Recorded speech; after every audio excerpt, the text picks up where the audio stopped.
Hello, welcome back everybody to the Daily Cooking Show, to the Daily Cooking Stream. If you are currently watching this live, it is Wednesday, May 8th, 5 p.m. EDT. This is a nice little cozy Wednesday stream. Everybody, I know it's been a little bit. If you've been keeping up with the live streams, you would know that we were off for a week. We missed our last Sunday and our last Friday show, but that's okay, because we're back and I am here to give you my full and utmost attention. I see that we have all of my lovely sous chefs in chat. Hello to School of Rock and Roll, hello to Trash Can Cat Mom, hello to Official Mom Nation, hello to Laz, hello to Kaze, hello to Holken, hello to G-Spent Gaming. Welcome on in. It's good to have all of you. It's good to see all of you. Also, Zammy's Wow. Let me know if I said that today. Or Sam is Wow. It's lovely to have you. How'd you find the cooking show? And also welcome on into Yule Austria. Hi. So, everybody, it's good to see all of you. It's been a little bit. John Dahlia, welcome on in as well. Everybody, do I have your full attention? I want to hear a nice Hosanna yes chef from everybody watching, because we have a lot to get done today. We have a lot to actually talk about today. Everybody, we're going to be doing some more Turkish food today. I love Turkish food. Turkish food is something that I grew up eating a lot of because I live in a pretty predominantly Turkish neighborhood. There's a lot of Turkish restaurants around me. It was always something that I used to go out for to eat. And so, as a result, the kind of Turkish food that I always ate growing up was very explicitly restaurant Turkish food. A lot of grilled meats, a lot of kebabs, that kind of thing. And so what am I trying to do? I am trying to show you all, I'm trying to teach you all some more home Turkish dishes. I want to be able to explore this cuisine a little bit more. I want to be able to get a little bit more comfortable in it and show all the delicious things that it has to offer. Because it's a bit of a misconception that people get with Mediterranean or like Middle Eastern cuisine, where people think it's always grilled meats and kebabs, and that's not necessarily true even inside of a home setting. And so that's what we'll be doing today, my friends. We'll be doing some really classic Turkish home food. So we're going to be doing two dishes today. The first of which, everybody, is a little something called Abagannuc, which sounds really familiar if you're familiar with the name baba ganoush. Abagannuc is essentially really similar to a baba ganoush. It is a Turkish baba ganoush. Essentially, it is going to be a smoky, charred eggplant dip. We are going to be charring the hell out of these eggplants, my friends. We're going to be getting them nice and smoky, and then we'll be whipping it up with a bunch of olive oil and garlic, as well as, and this is where a Turkish Abagannuc can differ, although it's very regional and everybody does it a little bit differently. I'm going to be adding in some charred tomatoes as well. We'll be charring those, we'll be cooking them down, but guys, we have a bunch of tomatoes and we have a bunch of eggplant. This is a really nice way to use up a lot of eggplant. It's a really good home eggplant dish as well. Eggplant can be a little tricky, a little finicky to cook, and I'm going to show you a really nice way of being able to do it in a home setting. No need to grill it, but we'll be using the eggplant skin to get away with really charring it. We're going to be charring it, we're going to be getting it nice and smoky and delicious, my friends. And that is going to be made into a beautiful Abagannuc dip. So, please excuse me as I pick up the one eggplant that rolled off and fell onto my floor. Okay, everybody, the next thing that we're going to be doing today, and as always, if anybody would like to know what we're doing, you can always type in ! menu. So everybody, I have here that I've already had soaking a bunch of white beans, okay? Because this is the next dish that we'll be doing. We're going to be doing essentially a sausage, bean, and tomato stew with some spices. I have here, my friends, some white beans, and as you know, we only work with dried beans here. We don't ever buy canned beans anymore. And the reason why we don't buy canned beans, at least in my home setting, you have two reasons why. First of all, you have a lot less control over the final texture, especially in a setting, let's say in a salad. When you buy canned beans, they tend to be a little bit too mushy. The second reason is purely in saving money. My friends, by doing dried beans, and I'm going to be showing you and walking you through how to cook dried beans from scratch, you are saving a significant amount of money. Beans are so delicious. I love legumes, I love pulses, I love beans, and I love lentils, and I love doing white beans, okay? And so guys, this is going to be a little bit of a white bean stew. And alongside it, we're going to have some sujuk. So this, my friends, sujuk is a Turkish beef sausage. It is a dried beef sausage, okay? So it's already cooked, it's already cured. And if you don't have access to sujuk, I just recommend the next best like dried red meat sausage that you can get. Chorizo would be a really good substitution here if you can't get access to sujuk. So guys, again, with a lot of different cultures, with a lot of different cuisines, there's a lot of overlap, okay, in sausages.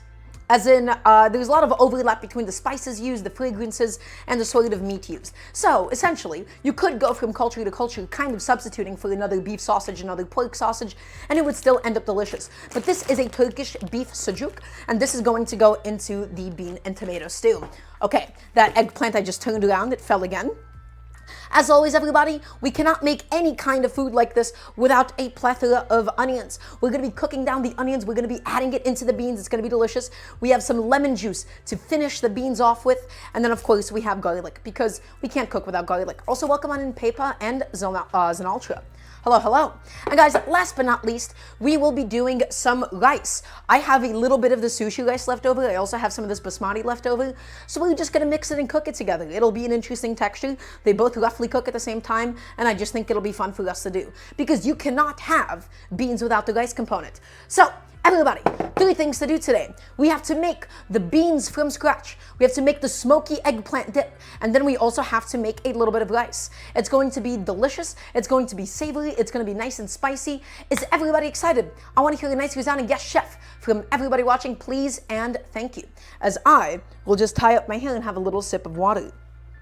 So as always, everybody, if you have any cooking questions whatsoever, please feel free to ask me. There's a reason why I'm going to be teaching you these specific dishes today, and we'll talk about that all in just a moment. It can be about this dish, it can be about something else. There's no such thing as a bad question, because remember, my goal is to teach you all how to cook, specifically how to cook at home, how to cook things that are reheatable, how to cook things that are really convenient in a home setting. Okay, and so also before we begin, everybody, really quickly, if you haven't already done so, please check out my Patreon. You could type in ! Patreon. My goal is to be able to do this full time one day, and so any and all support there is going to be really appreciated. Am I an actual chef, or do I just like cooking? Well, so Sam as well, I consider myself amateur professional, in that I don't necessarily work in a restaurant, but I've been cooking for the majority of my life. I've been cooking since I was about 7 or 6 years old, and so I really, really love food. So I think saying that I just like cooking is a bit of an understatement. This is sort of my lifelong hyperfixation. Okay, so everybody, let's go ahead and get started. Is mayonnaise an instrument? Not at all. So I'm sorry, official nomination. I'm afraid that it's not. So I want to get everybody into the habit of cooking beans from scratch. And I'm going to say this again and again and again, okay? Making dried beans from scratch is, at the end of the day, so much more economical, and you have a lot more control over the final texture itself. And so one of the best ways that I've at least devised for myself of how I can get into the habit of cooking beans more at home is to use a pressure cooker. A pressure cooker is really nice because it's able to eliminate a lot of the cook time. Okay? Again, I don't want to see any of you, if possible. I would like to sort of unlearn this habit, this behavior of using canned beans. Okay? There is so much flavor to the bean cooking liquid as well that we're able to produce. And the canned liquid inside of a can of beans has a little bit of that unpleasant tinny flavor. So, everybody, I have a bunch of white beans here that I've left soaking with a bunch of warm water. Now, is soaking your beans for pressure cooking essential? Not particularly.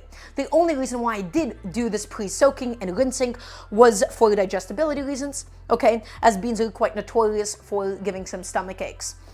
Okay, so why is the cooking time faster in a pressure cooker? Really good question, Youngbo. So, how does a pressure cooker even work? Well, water normally boils at 100 degrees Celsius. Okay, in a pressurized setting, right, meaning with like a very, very tight lid on it, water could actually reach temperatures of above 100 degrees Celsius, okay, without instantly becoming gas. In a pressurized environment, essentially you can get water hotter than it normally is. Normally, water does not let you get past 100 degrees Celsius. So why is the cooking time faster in a pressure cooker? Well, it's because evaporation occurs at a later temperature, and we're able to get the water almost superheated.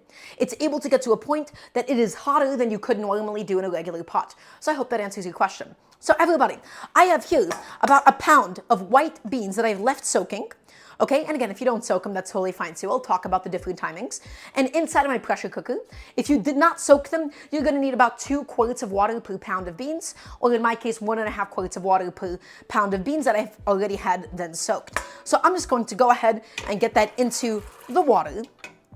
Just get that going for us, and I'll go ahead and put that behind us for now. Okay, everybody, so again, why are we doing this in a pressure cooker? Because it is one of the most convenient ways to do it inside of a home setting. I'm still going to be doing some of the cooking outside of the pressure cooker. We're still going to be sauteing some onions, sauteing some other things for it, and then we'll be adding the beans back into it. The reason why I don't love doing the sauteing stage inside of the pressure cooker itself is because it doesn't really saute all that well. The stainless steel tends to be a little bit uneven, and it also doesn't really like being on stoves that much, even if like they say that you could use your pressure cooker pot on the stove. I find that it doesn't give you the best results. So I don't want bland beans, my friends. So let's go ahead and figure out some lovely ways for us to flavor this pot of beans. And one of the best ways to do so is by using your already existing vegetable scraps. So guys, for my pot of beans, what I'm envisioning, what I'm imagining, is I want some really, really beautiful caramelized onions. I want to fry some onions separately. I want to fry it with the sausage fat. Okay, I want it to get really nice and sweet. But a really nice almost bonus that we get from using whole onions is that we get some of the onion scraps that we get to then also put into the pot of beans. Right? Because guys, alliums and beans, you know, they just go together incredibly well. So all that I'm going to do is I'm just going to be slicing off the top of each of my onions that I'll be using for today, okay, because each of these onions will be going towards the beans ultimately. So each of these tops are going to get nicely sliced off because we're going to normally discard them anyhow, okay? Beautiful. And now all that we're going to do, we're just going to take off the topmost couple layers of the skin, and we're going to keep this intentionally as intact as possible. Normally, again, we would discard this onion, but instead we're just going to be using it to flavor the pot of beans as it cooks. And this is only the beginning of the beans, my friends. So again, we're just taking off the top couple most layers of like the really dried up, like dirty skin. Okay, and then I'm going to go ahead and throw that into the pot. Then the other thing that I'm going to do, we're just going to be taking each of my lovely onions, okay, and we'll just be slicing them in half lengthwise, all the way through the root, because we still need to peel up the onions this way anyhow, and so we can get a little bit of extra onion scraps to be able to throw into the pressure cooker pot.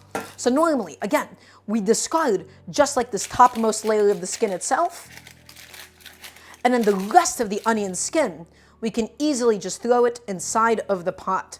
And that is going to just make most out of some of the scraps that we have so that we don't have to really waste anything. So I'm gonna go ahead and take that and throw that right into the pot. Take this bad boy, let's discard the topmost layers of the skin and get that inside. Does anybody have any questions for me at the moment?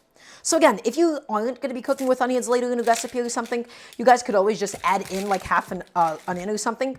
It's a little bit more wasteful, but it's also fine because onions are quite cheap. In this case, I am just using the most out of what I already have available to me.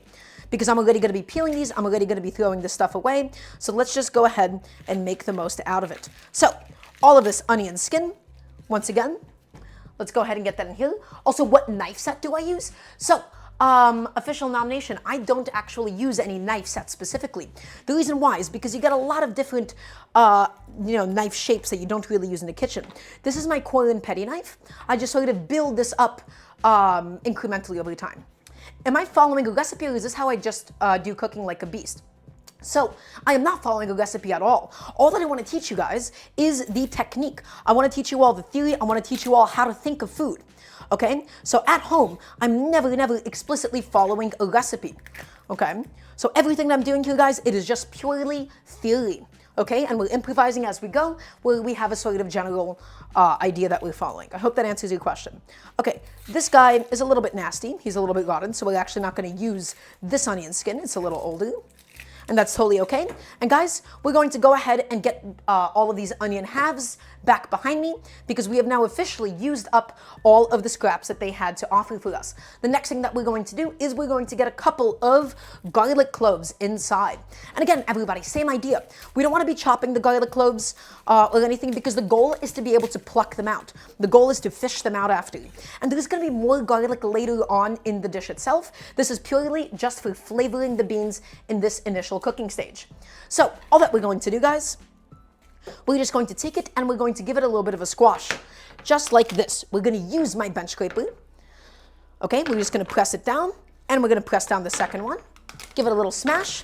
And the reason why we give it a little bit of a smash is so that we can easily peel up the garlic clove and get some of the flavor developed. Because remember, all of the pungency of the garlic clove is developed in the actual crushing of the cells. The more that you crush it, the more that you smash it, the more that you chop it, the more pungent it ends up getting. But the reason why I'm keeping them fairly intact is because, again, I want to be able to fish them out after. So, 2 garlic cloves going inside of the pot with all of my lovely little onion scraps. And last but not least, for a nice little herbaceous note, let's go ahead and get some bay leaves inside, my friends. Some bay leaves, we're going to just pick out like the really, really big ones so that we can easily pick them out after. Okay? So like none of these like little scrappy bits. Okay? There you go. And let's get these bay leaves inside as well. Actually, there is one last thing that we can use to flavor up this pot of beans. And I think that we should use a little bit of parsley stems. Because we're going to be cooking with parsley later today. I normally discard the stems, and this would also just be a really nice way of making the most out of what we have. The bottom of my bay leaf container, for whatever reason, had some honey on it. And so I just got some honey on my table, and that kind of sucked. Okay. So, does anybody have any questions for me? In the meantime, is everybody still listening? I want to hear a nice resounding yes, chef, please and thank you. So, last but not least, let's go ahead and get some of my parsley stems, everybody. And all of this is parsley that we're going to be using later today anyways. Also, yoff, yoff, yoff, thank you so much for the sub. That's very sweet of you. So guys, let's get all of this parsley out. We're going to be chopping it up. We're going to be garnishing with it because remember, you can't really have Turkish food without parsley. It is just used everywhere and all the time. Also, Turina Chess, welcome on in. It's lovely to have you. So, because again, normally we're going to just be discarding these parsley stems. Let's just go ahead and tie up the stems after we take the leaves off and put them all into the final, or rather just to flavor the pot of beans a little bit. Parsley stems, they have like a really, really nice flavor to provide. We are going to be losing some just because of how aggressive this cooking process is going to be, but it's better than not using it at all and just throwing it away, okay? So again, we're just making the most out of all the different flavor, we're making the most out of all the different scraps that we have, my friends. And that's what it means to cook at home, okay? You don't have to go out of your way to buy parsley for these beans if you don't really have any. Okay, we are just using this because we're already going to be cooking with parsley. And everything that I'm showing you here can apply to any kinds of beans that you want to do in a pressure cooker. Black beans, red beans, anything that you want to do. Okay, so just plucking up all of my leaves. It's going to be a bit of a, tedious process there for a second. Just got to keep going, got to keep plucking. And then we'll tie up the stems just so that we can easily fetch them out after. Okay, all of that looks good. Does anybody have any questions for me in the meantime? There you go. There you go. That all looks good. And now let's do some of this. Sweet. A lot of parsley stems, a lot of parsley to go through, but it's okay because we'll all be ultimately worth it in the end. Okay. Those are some little leaves. Awesome. And just keep going, my friends. Just keep going and make the most out of what we have. So, again, why is this a dish that I want to be teaching all of you? Why is this a dish that I want all of you guys to be able to make at home? Rice and beans, or specifically just beans and bean stews. It is really, really special how almost every single existing culture on this planet has some sort of a form of rice and beans. And they're an amazing home food to be making, guys. They're incredibly cheap. They're super versatile. You can do anything that you want with them, spices and flavor-wise, okay? And it reheats exceptionally well. It is one of the things that I consider to be ideal home cooking. This is the kind of a thing that you can eat fresh and it's delicious. You put into the fridge and then it holds so well. It reheats so well. You can take it with you. It's quite transportable in the form of a thermos. Okay, this is the kind of a thing that I think is ideal inside of a home setting. And so I want more people to be making beans. I want more people to be making pulses, and I want more people to be making legumes. Can I please get a yes, chef? Please and thank you. Okay, so all of my parsley leaves, and now let's go ahead and just tie up my stems inside of a nice little bundle. Okay, so I'm just going to take a little bit of butcher twine. It has to be some sort of a natural fiber. Okay, because we're going to be cooking with it after all. And the reason why I'm tying it up is just so that we can easily take it out after without it sort of falling apart into the beans, because we're not really looking to chew on these. We're just looking to get the flavor out of them. So let's go ahead and grab it and let's tie it up nice and tight. Grab it and give it a little knot. Okay, and then one more knot all the way through. Beautiful. Okay, my friends, so little bundle of parsley that we have here, all ready to go. We're going to just go ahead and just dump that into my pot as well. So it is time for us to pressure cook these beans. So let's go ahead and have a little recap of everything that went inside of the pot. Everybody, today is going to be based off of the Turkish white bean stew that we're making with sujuk, with some sausage. And all that and all the tomato and all the tomato paste, it's all going to be stuff that's added later on. The beauty of making a pot of beans at home is that you can flavor it with a bunch of different vegetable scraps. In my case specifically, we have all of my onion scraps, right? Like my onion head, my onion skin. I have 2 garlic cloves, I have some bay leaves, and then all of my leftover parsley stems. Okay, so really nice, quick way to be able to flavor up your pot of beans. My beans were already soaked. Normally, it would be like 30 to 40 minutes of high pressure and then 15 minutes of natural pressure release. I think in my case, everybody, my beans are only going to take, because again, they've already been soaked, we're gonna say about 10 to 15 minutes. Let's say 15 minutes of high pressure and then 10 minutes of natural pressure release. Okay, so I'm gonna go ahead and get this into my pot once again, or rather into my pressure cooking device. We're going to get that, and we're going to get that going and get that nicely cooked. So all that we really need, 20 to 15 minutes of high pressure, and then 10 to 15 minutes of natural pressure release. And that should be good. So everybody, my beans are currently in the pot. My beans are in the pot, they're currently going. They're gonna be ready soon after. And now it is time for us to build everything it is that we need to build. Is everybody still watching? I wanna hear a nice resounding yes, chef. Okay, because that is not the beginning, that is just the beginning, excuse me, of the stew. Also,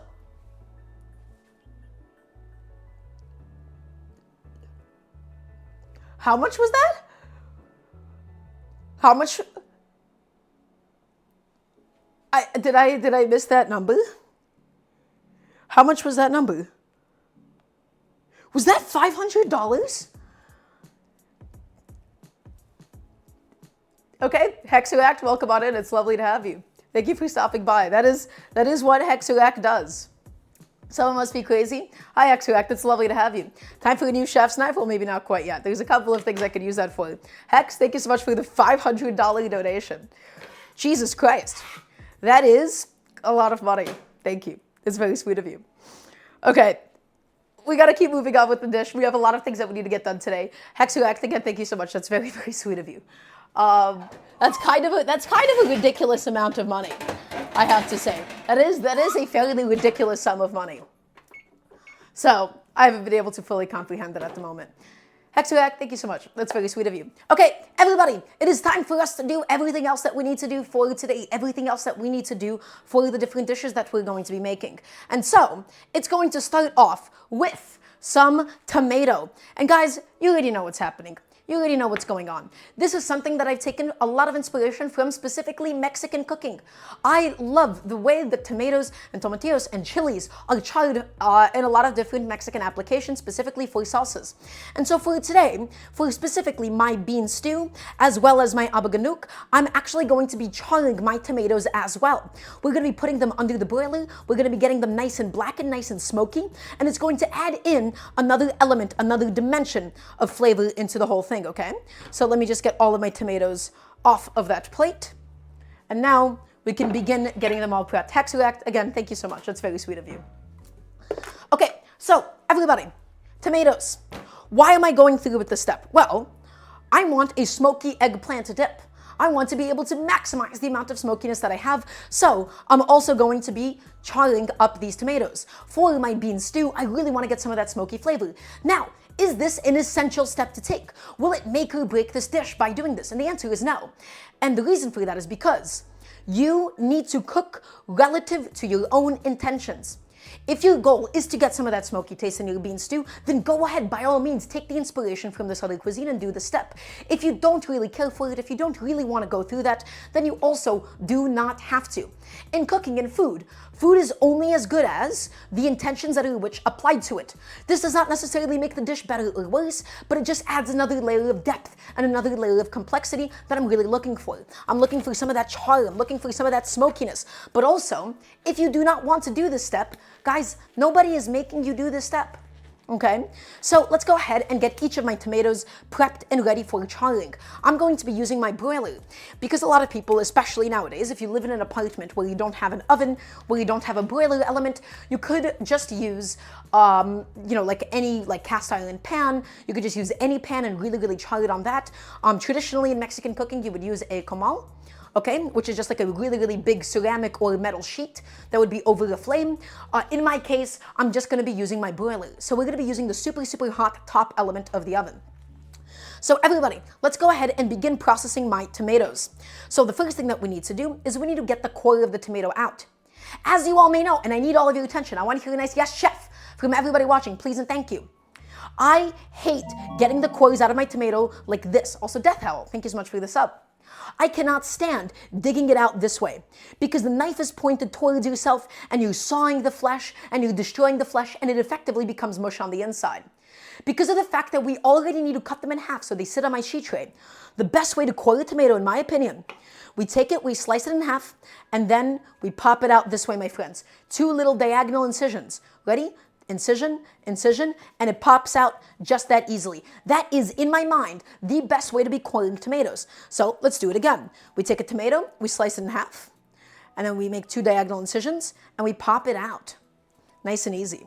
We take it and we pop it out. Nice and easy, my friends. That is all of the effort that you need to do. So I never want to see any of you doing this sawing motion again, okay? Unless specifically you need like whole tomato slices. Let's say you're doing like a burger or a sandwich and you want to get like full circles, then that is the only time that I would say that you would want to do the paring knife sawing method. Otherwise, this is the method that I choose. Okay, next, what kind of tomatoes am I using here?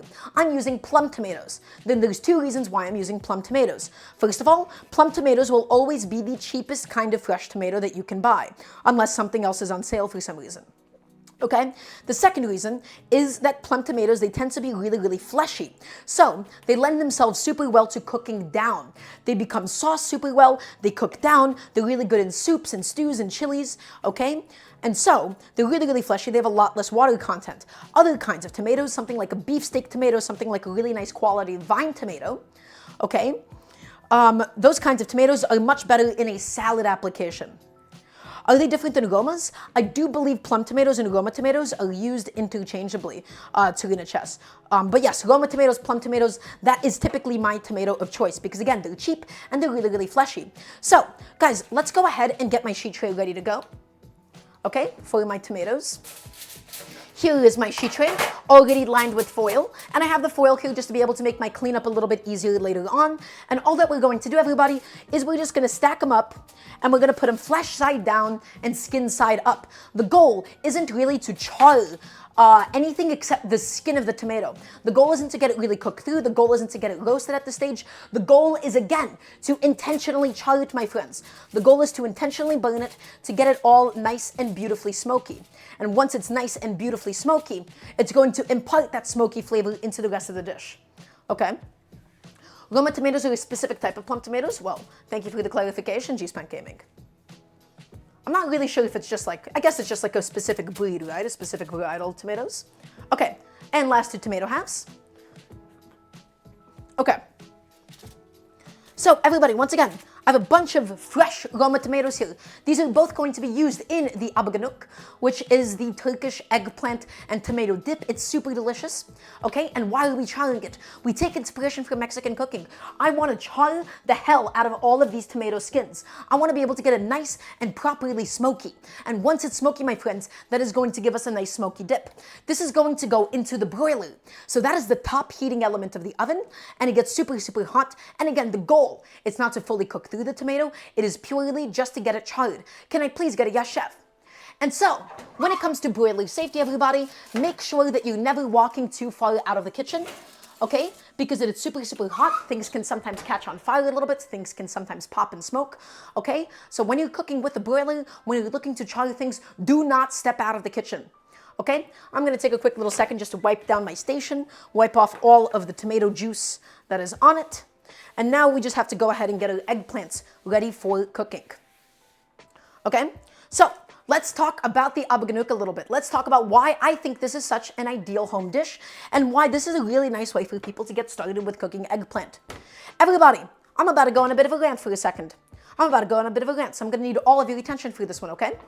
So I'm going to have a little sip of water. Also, that's not enough people saying, yes, chef, to be clear. That is just not enough. I'm going to have a little sip of water. Okay, I'm going to tell you right now, eggplants are one of the most annoying vegetables that you can possibly cook, especially in a home setting.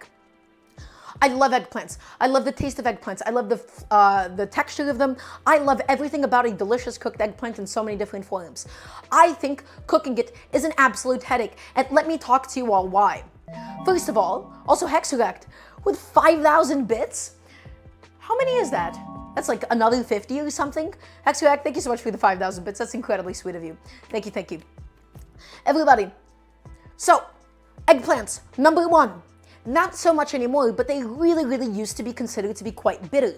So people would have this entire pre-salting, pre-soaking phase to get out some of the bitterness. Second thing that's a really big issue with them. Cooking them is a complete game and a balance between how much oil they're able to absorb. Eggplants are both really, really liquidy and also really, really spongy. Also, John Dahlia, thank you so much for the 5 gifted subs. Thank you, thank you. These things, they absorb oil like nobody else. They absorb oil. If you try to cook them on a pan with a little bit of oil, you will know how much they just soak it all up immediately. And then you keep adding more and more oil and you get a beautifully fried eggplant, but it is completely saturated in oil. Okay, and that might not necessarily be what you're always looking for. The third thing, eggplants can turn leathery. If you were to just bake them by themselves, let's say even brush some oil on it and bake it, they kind of become shoe leather. They soak up the oil anyways, and they never feel like they actually properly cook through. Now, that is me talking a lot of smack about why eggplants are really difficult to cook in a home setting. But doing a whole charred eggplant is one of the best possible ways to do it in a home setting. Let me say this again and again. Whole charred eggplants are one of the best ways to get started with cooking eggplants at home. There is no fussiness with pre-salting it. There is no fussiness with soaking it. There is no concern that the eggplant will soak up any oil. The goal is this. We're going to keep all of the skin on the eggplant intact, and we're going to burn the skin to hell and back. Also, Sam, welcome on in. By burning the skin, by charring the skin, the flesh inside gets beautifully smoky, and then we're just able to peel off and discard all of the eggplant skin that we don't need. Next, by cooking it inside of the skin itself, it will never turn leathery. Because eggplant, when it's cooked without the presence of water and when it's cooked without the presence of oil, it turns really dry, chewy, and leathery. And that is not what we're looking for.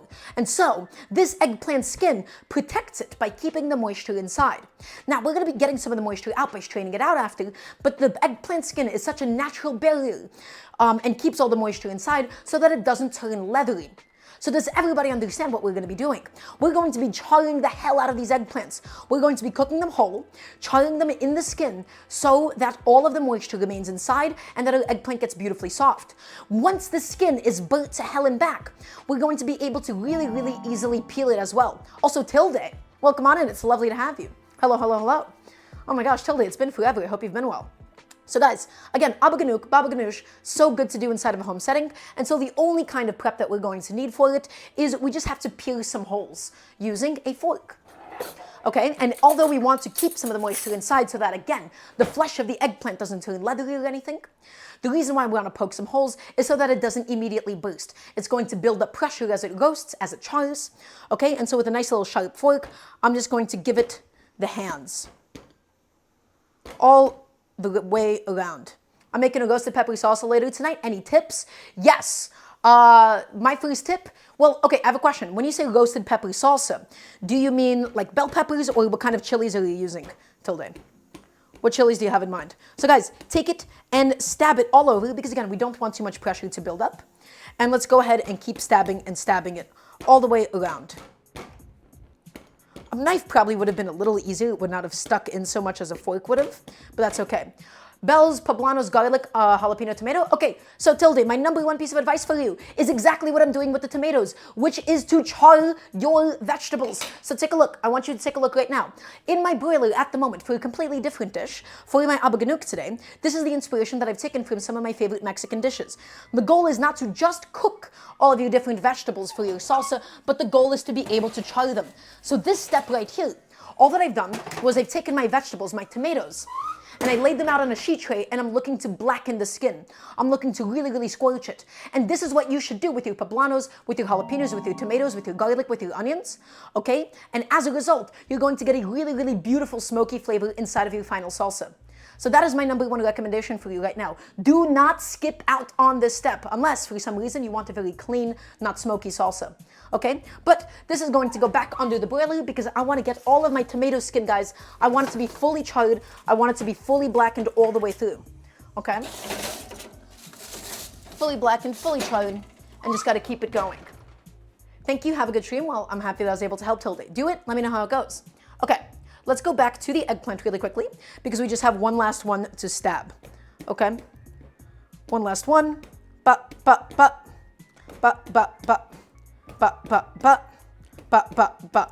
All the way around and into the base as well. Okay, lovely. So, everybody, we have all of my eggplants now that have been properly pricked and all the holes and all the little incisions have been made into them, okay?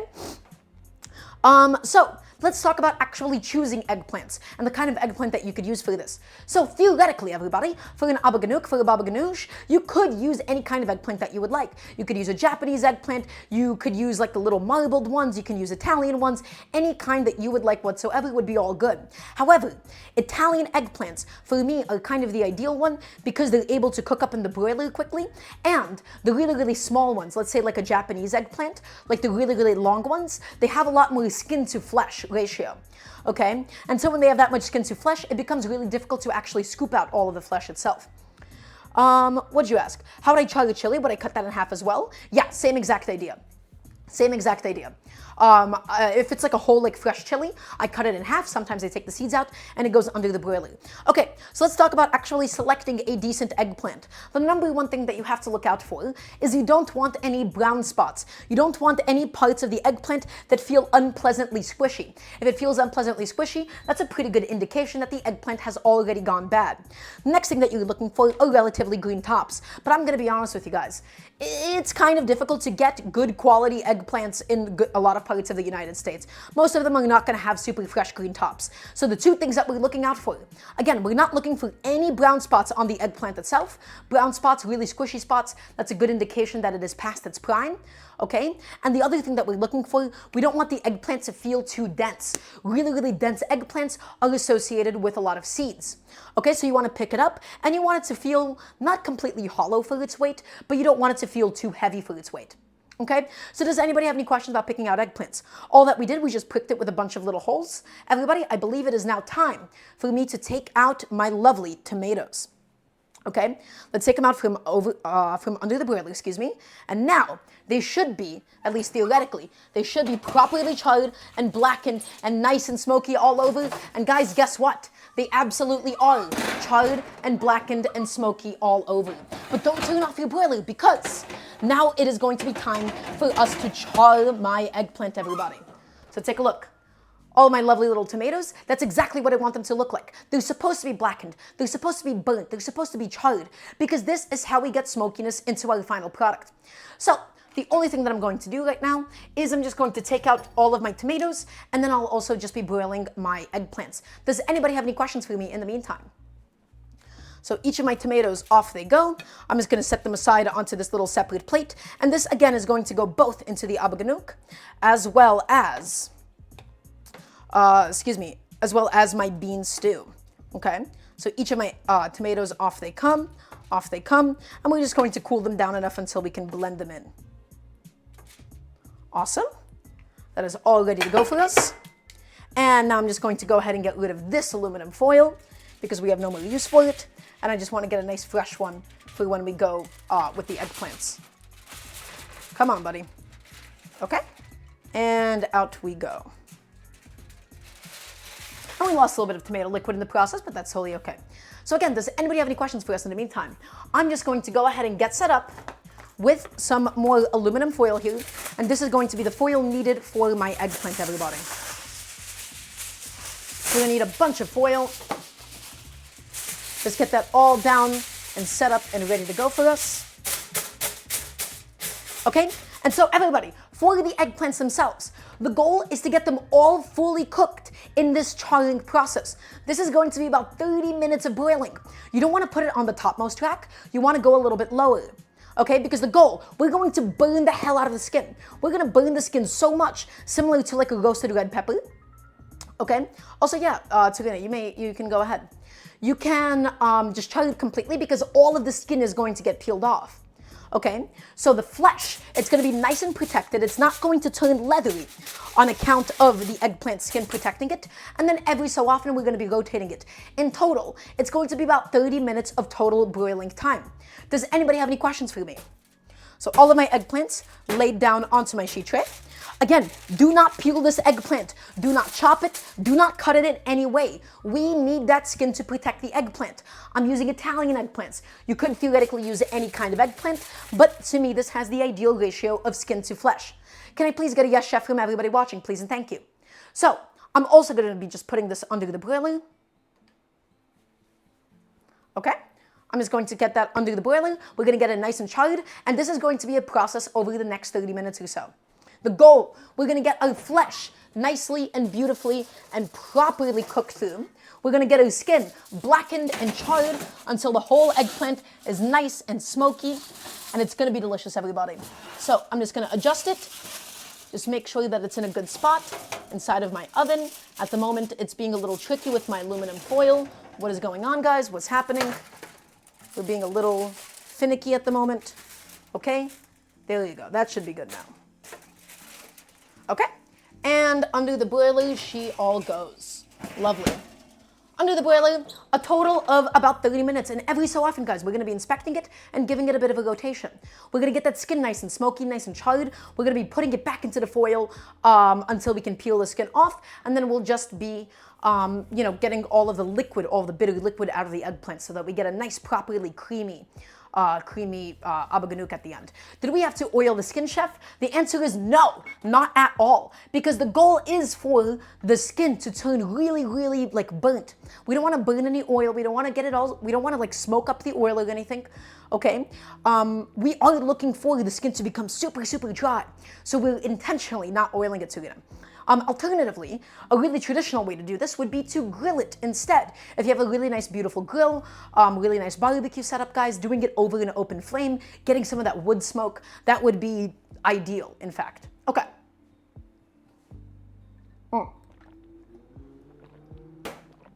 So, everybody, little recap session. At the moment, we have my eggplants boiling and charring for my Abagannuc, which is going to be happening later on. In my pressure cooker pot is all of my white beans for my white bean Sujuk stew. We still need to make everything else for the stew itself, which is going to be frying up a bunch of onions. We still need to get some lemon juice done. We still got to get some garlic prepped. Everybody, it is time for us to do a lot of vegetable prep. Is everybody ready? I want to hear a nice resounding yes, chef, from everybody watching, please, and thank you. Also, Sweetness and Light, welcome on in. It's lovely to have you. We have a lot of prep to do. Let's go ahead and begin doing all of that stuff now, guys. So let's go to my cutting board. That's already all ready to go for us. And now we have all of these onions that we need to slice and process and get ready for today. Chef, what are we going to dip into the Abagannuc? Honestly, I'm just going to be spoon eating it by itself. I don't really have anything that I was going to explicitly dip into it or anything. Okay, so everybody, here is my goal for these onions. I want to get these bad boys super, super beautifully golden brown, bordering on a caramelized onion. This is all going to go into the bean stew today. I want the onions to provide their sweetness. And the beauty of this kind of a dish, everybody, is every single culture has their own form of beans and rice, and they all feature some sort of an allium, and they're oftentimes finished with something really, really acidic. It is incredible that between so many different cuisines, so many of them independently have come across the same dish in many similar ways, okay? So, what we're going to do, guys, is we're going to be chopping up these onions, and they're going to be cooking down, and they're going to flavor this pot of beans, okay? I don't just mean a few onions chopped up. I mean 2 big old onions that we're going to be properly frying and cooking all the way down. So first and foremost, I'm just going to glove on up just to make sure that I'm protecting my dainty little hands because I have eczema. I need to protect them from any sort of additional moisture. You don't really need to glove up for cutting onions unless you also want to protect your hands from eczema. And cooking, a lot of things are wet and acidic, and those can really, really exacerbate eczema. Okay, so everybody, we have all of these lovely onions, and my goal is to get a medium dice. I don't want so small of a dice that we're not able to bite into any of the onion itself, but I don't want so large of a dice that the onion doesn't really melt in and contribute its sweetness. The smaller that we actually end up chopping up the onion, the more of the beans are actually going to receive their flavor. So for me, a medium dice is a really nice middle ground. The medium dice is still going to be able to melt in. The medium dice is still going to get nice and beautiful, but every now and then we'll be able to physically bite into a nice little chunk of onion. So the way that you cut things in a kitchen, guys, it matters. Do you just want, let's say you're cooking for somebody picky who hates the bite of an onion. In your case, you would just cut it up super, super fine so that it essentially melts in. In my case, I'm looking for an occasional bite. I'm looking for the occasional chunk of onion, okay? And so in order to achieve that, a medium dice is going to do. The way that you cut things in a kitchen matters, everybody. So here's what we're going to do. We're going to be pursuing a medium dice, and we're going to be doing the onion fan method. And so what that means, the root of the onion is attached. The head is gone. We're going to be making a bunch of parallel incisions through the onion, just like so. Parallel incisions, okay? And now that we've made said parallel incisions, everybody, all that we're going to need to do is just cut it up into the medium dice of our dreams, just like that. These are the kinds of pieces of onion that I'm going to be looking for today, okay? So just medium dice, and again, it doesn't have to be completely perfect, but again, we're still trying to keep it a little bit more on the medium side so that we could feel it in the final product.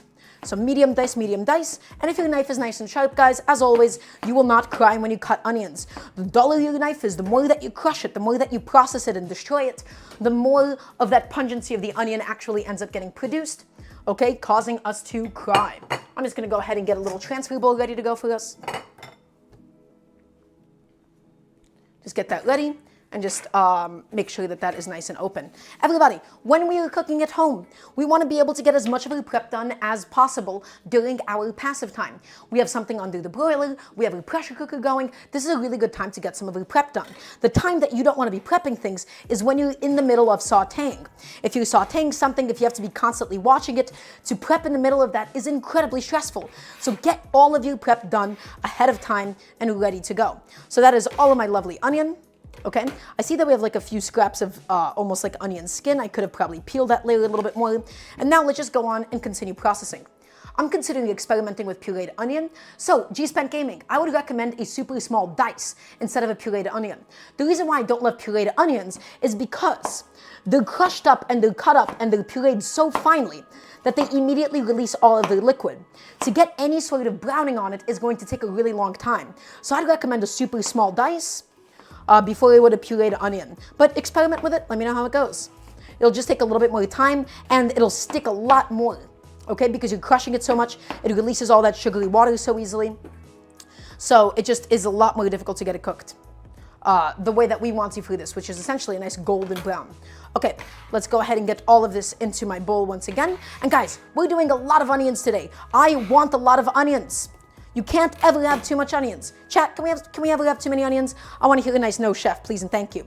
So again, medium dice all the way through, incisions, incisions, incisions, incisions, incisions, and medium dice.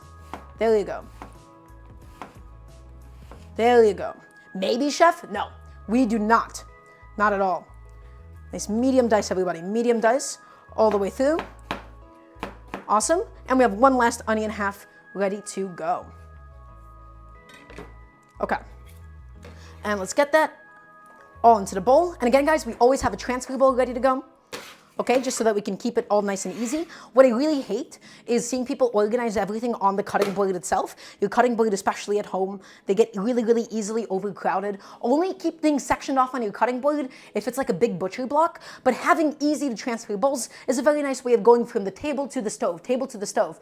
I hate seeing people pick up a cutting board and scrape it off. Even though it produces some more dishes, it's so much more convenient. It is so much more easier to actually cook this way, guys. Okay, so a bunch of incisions all the way through. Again, doesn't have to be 100% perfect. Just again, pursuing the medium dice of our dreams. All the way through, and I think that should be perfect. Okay, all of my onion is now properly done. It is now nicely and medium coarsely chopped. Okay? And the only thing that I'm going to do really quickly is I'm just going to rinse off and dry off my knife because this is a carbon steel knife. And it's a carbon steel knife, meaning it can easily rust if left unattended, especially with something wet or acidic on it. So I just rinse off all of the food from it, and then I'm just going to wipe it dry. But yeah, guys, I never want to see you go from the cutting board to the stove. Never, never, never. Having everything laid out in a bowl like this is so much easier, okay? It is so much easier. It is so much more neat. It is so much more organized, okay? And it's exactly what I want all of you all to do. So I'm just wiping off my knife nice and dry because, again, it is a carbon steel knife, so we have to baby it. Does anybody have any questions for me? We're also going to be taking a little look at the eggplant, okay? The eggplant has already been going for quite some time, and so I'm just looking to see how blackened is that skin on top. How charred is it? How far has it gone? How much more time is it really going to need? Because it's almost been about 10 minutes on that first side. So guys, take a look. Right, you can see that the top of it is beginning to wrinkle a little bit. It's beginning to wrinkle, but it is not as heavily charred as I am looking for on that first side quite yet. We need that skin to almost crackle. We need that skin to look like the skin on a red pepper when you char it, okay? We're looking to get fully blackened, fully roasted all the way through, and so this side is still going to need a little bit more time. This might take 30 minutes, this might take 45 minutes, this might take 50 minutes. It all depends on the size of your eggplant, and it all depends on the heat transfer of your broiler. So I'm going to go ahead and pop this bad boy back on in, and continue to let it cook, my friends. Let it cook, keep it all going. Okay. We gotta get it all nice and properly charred. That's right, I did not put on any sunscreen. So guys, my two big onions here, they've been nicely cut up, again, because I'm looking for a lot of onions, I'm looking for a lot of alliums. And the beauty of cooking is you could use these alliums interchangeably. You don't just have to use onions, you can use leeks, you can use shallots. The reason why I'm using these onions is because they're really cheap, okay, and I'm really just looking to cook them down. Okay, so 2 whole onions. I'm just gonna go ahead and set that behind me because we're not gonna need it for a little bit. Next, let's go ahead and prep some of this sujuk, my friends. So this is sujuk. Also, my pressure cooker is done. I'm gonna just set a timer for about 10 minutes of natural pressure release, and then we'll check up on it. So everybody, this is sujuk.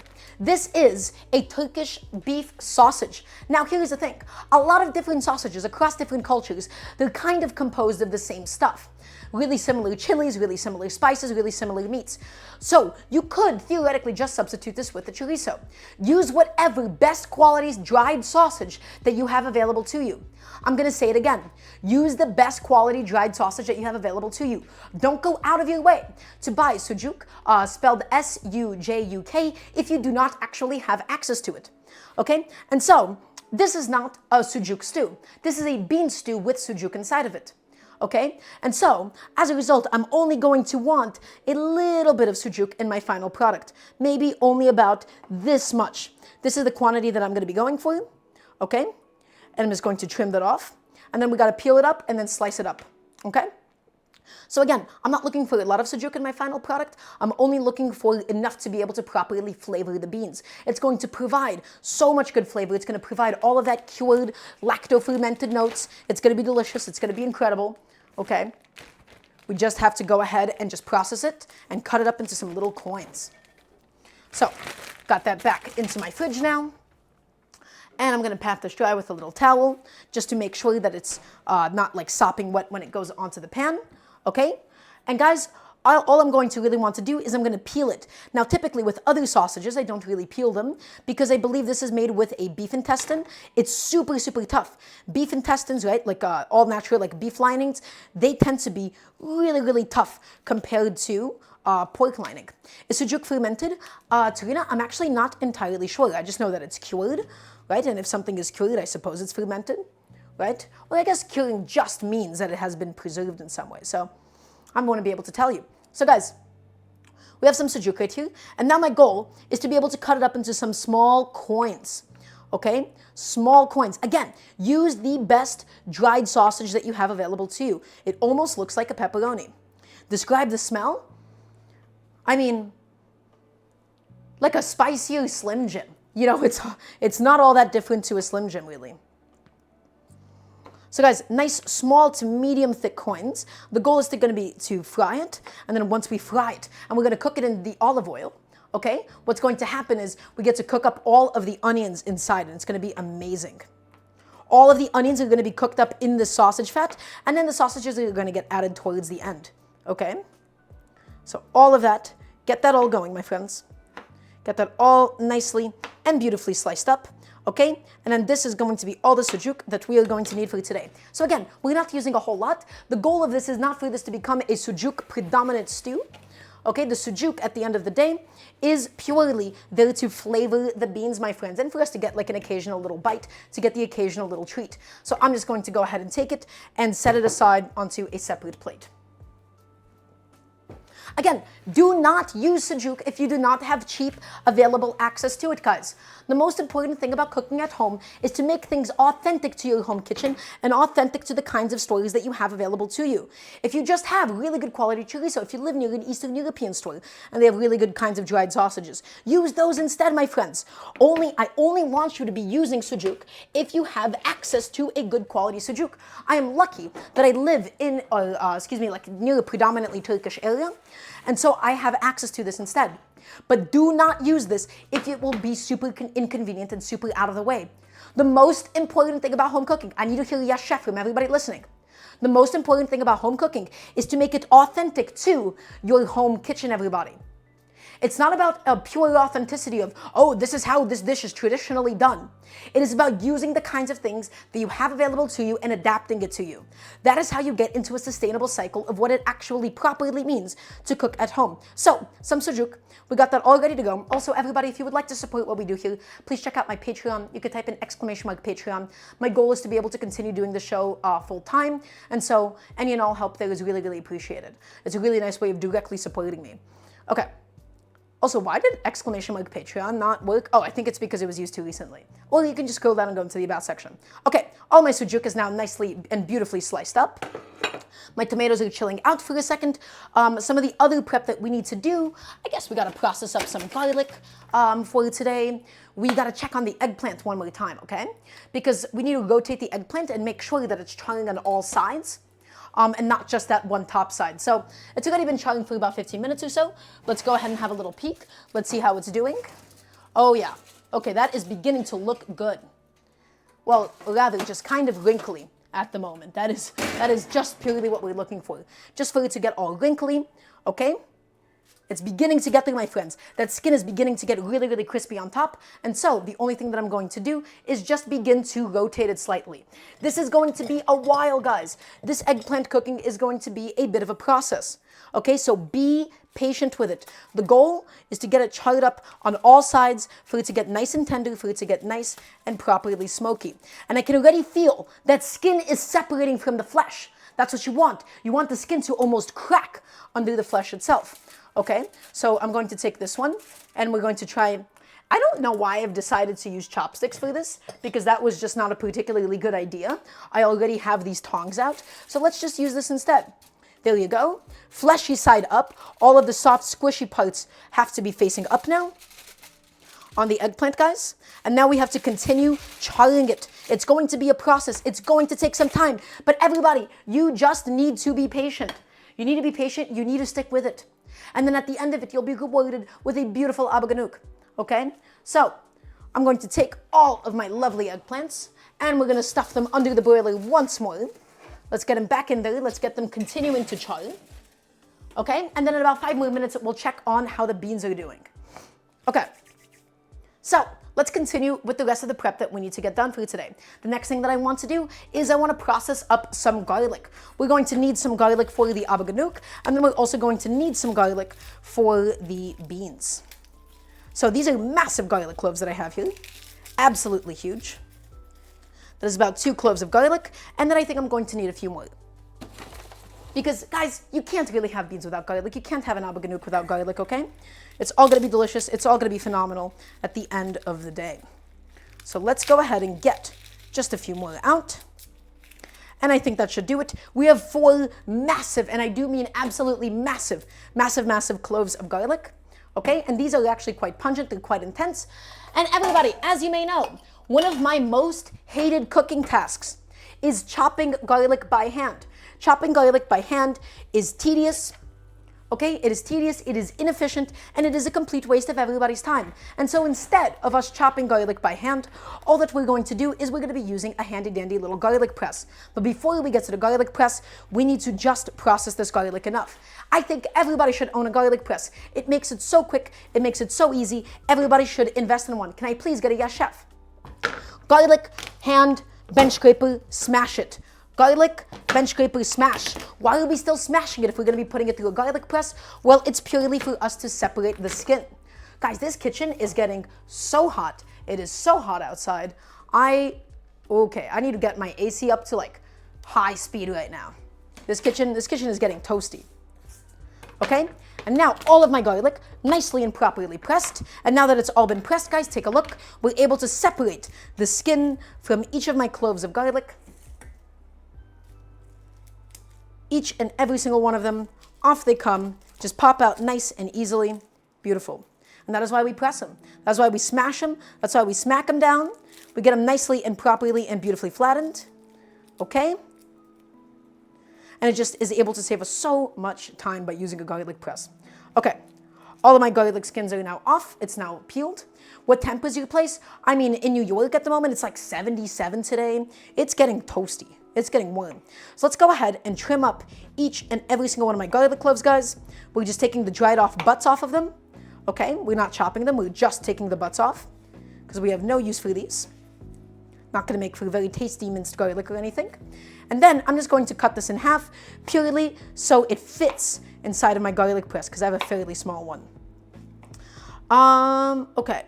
Ooh, that one's nasty. Chef, if you had to choose between giving up garlic or onions, which would I choose? I think I would give up garlic. I think I just like onions too much. I like onions in so many different things. So guys, let's go ahead. And as always, I think a condiment bowl is a really nice thing to invest in. Let's get every single one of my garlic cloves nicely and properly and beautifully pressed. Each and every single one of them. Let's fit them inside. Let's get them all nice and smashed. Also, thank you so much for the 5 gifted subs. Whoever it is decided to donate anonymously. You guys are being so sweet today. Thank you, thank you. So 5 garlic cloves, oh, not 5 garlic cloves, 5 gifted subs. Thank you so much. Let's get all of my garlic cloves inside. Let's get them all smashed up. And we're only going to need a little bit for the Abagannuc, maybe like 1 to 2 garlic cloves maximum. I don't want it to become too garlic forward. Okay, so in total, this much garlic for the Abagannuc will be perfect.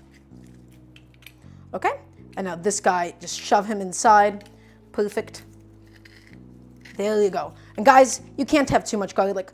All of this garlic is just going to be used for my beans. Okay, and maybe a little bit more. I don't want my Abagannuc to be too harsh because the garlic in the eggplant dip itself is going to be raw, so it'll be really, really pungent, right? And so I don't want to develop too much of that pungency or anything. So all of that garlic goes directly inside. This is going to be for the beans, and now this is going to be for my eggplant dip. That's 1, and that is 2. Okay, and that is 3. Would I rather have a recurring nightmare about losing my garlic press or having 10,000 spoons when all I need is a bench scraper? I think the former, because I don't know what I would do without a bench scraper. Okay, and there you go. Guys, that is all of the garlic now done. Nice and quickly, nice and easily, instead of us clunking around with a garlic, with like a knife or anything, okay? So invest in a garlic press. It will make your life so much easier. This is gonna be for the Abagannuc, and this is going to be for my beans. So all I'm going to do, because it's still not dried, I'm just gonna poke it with a little brush to make sure I have no garlic stuck inside of the holes, and throw that into my dishwasher. Because remember everybody, when we cook at home, we have to. It is not a choice. We have to clean as we go. Clean as we go. Start off with an empty dishwasher, start off with an empty sink, okay? And you're gonna have it so much easier. How much garlic is too much garlic? Audio Murphy, no such thing, I'm afraid. We use a lot of garlic here at home, so that's a yes, absolutely. Raw garlic should be kept on a countertop and cut garlic should be in a jar. Yeah, something like that, G-Spent. Although you would typically want to douse it with either water or oil. So the smaller quantity of garlic is going to be for the eggplant dip, and the bigger quantity is going to be used for the cooked beans. And Audio Murphy, there's no such thing as too much garlic. It is entirely relative to your own intentions. So everybody, it is time for us, now that the beans have been releasing their pressure slowly but surely, it is time for us to take a little peek. We're going to take a little peek. We're going to see how the beans have come out. All that I'm really looking for, okay, is for the beans to be nice and soft at this stage. We're looking for them to be nice and soft, but we're not looking for them to be falling apart. We're going to bite the beans. If the beans are too firm, if they feel like rocks inside, then we gotta cook them a little bit longer, okay?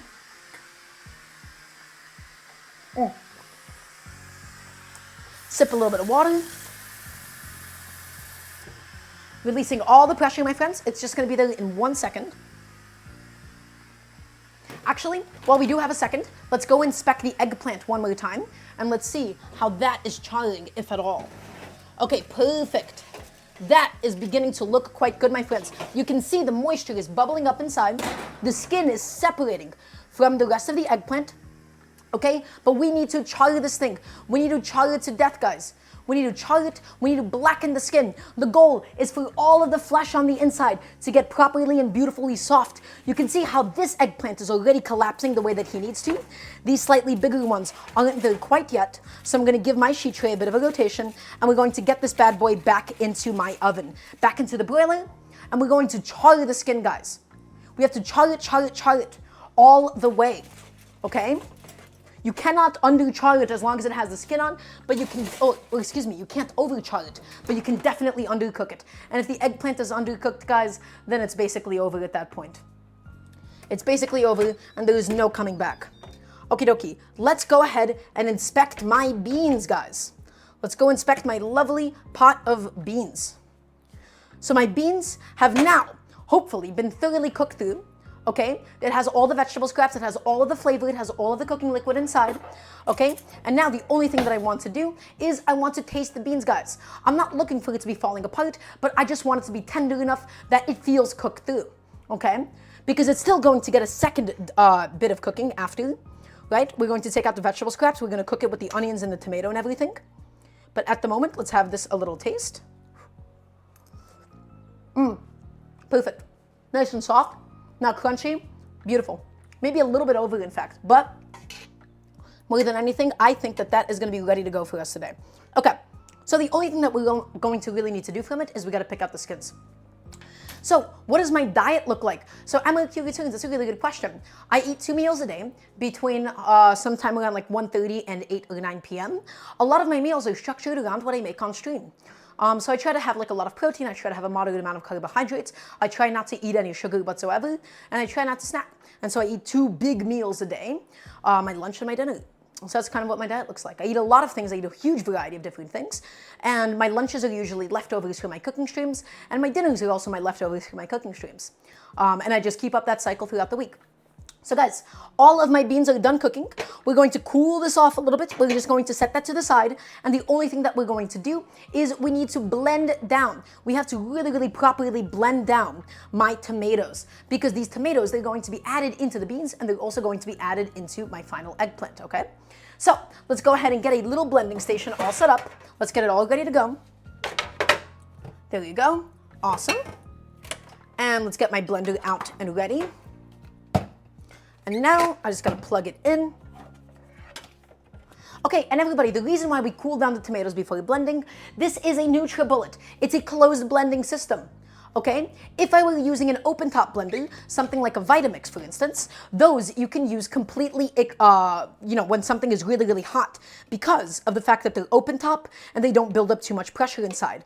The reason why I had to cool these tomatoes down before blending, okay, is because it would build up too much pressure and essentially almost like blow up inside, okay? Trust me, I've had a couple of accidents with making tomato sauces in this blender before. You really, really wanna make sure that if you're blending something hot, it has to, without question, it has to be an open top blender. So we let it properly cool down, and now I'm gonna blend these tomatoes, everybody. I'm gonna blend them skins and all. Okay, some of it I'm going to cook down for the Abagannuc, and some of it I'm going to be cooking down for the beans. So we got that all ready to go. Where is my blender top? Chef, I made a spinach marinade that's similar to what I made, but one time it ended up a little bit more grainy. I think you didn't blend the spinach enough. You didn't blend the spinach enough, maybe. Or maybe you blended it with the heavy cream, unless you just blended it with milk. If it ended up more grainy, I mean, that either has to do with the blending of the spinach, or it has to do with the way that you actually made your bechamel.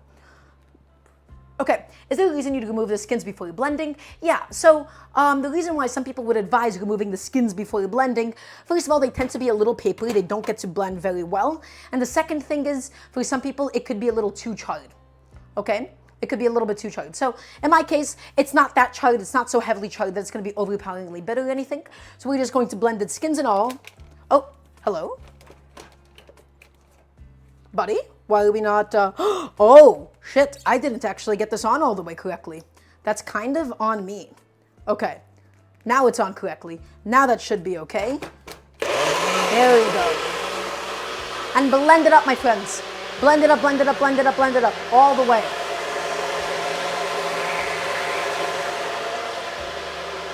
Blend it up, blend it up, blend it up, blend it up.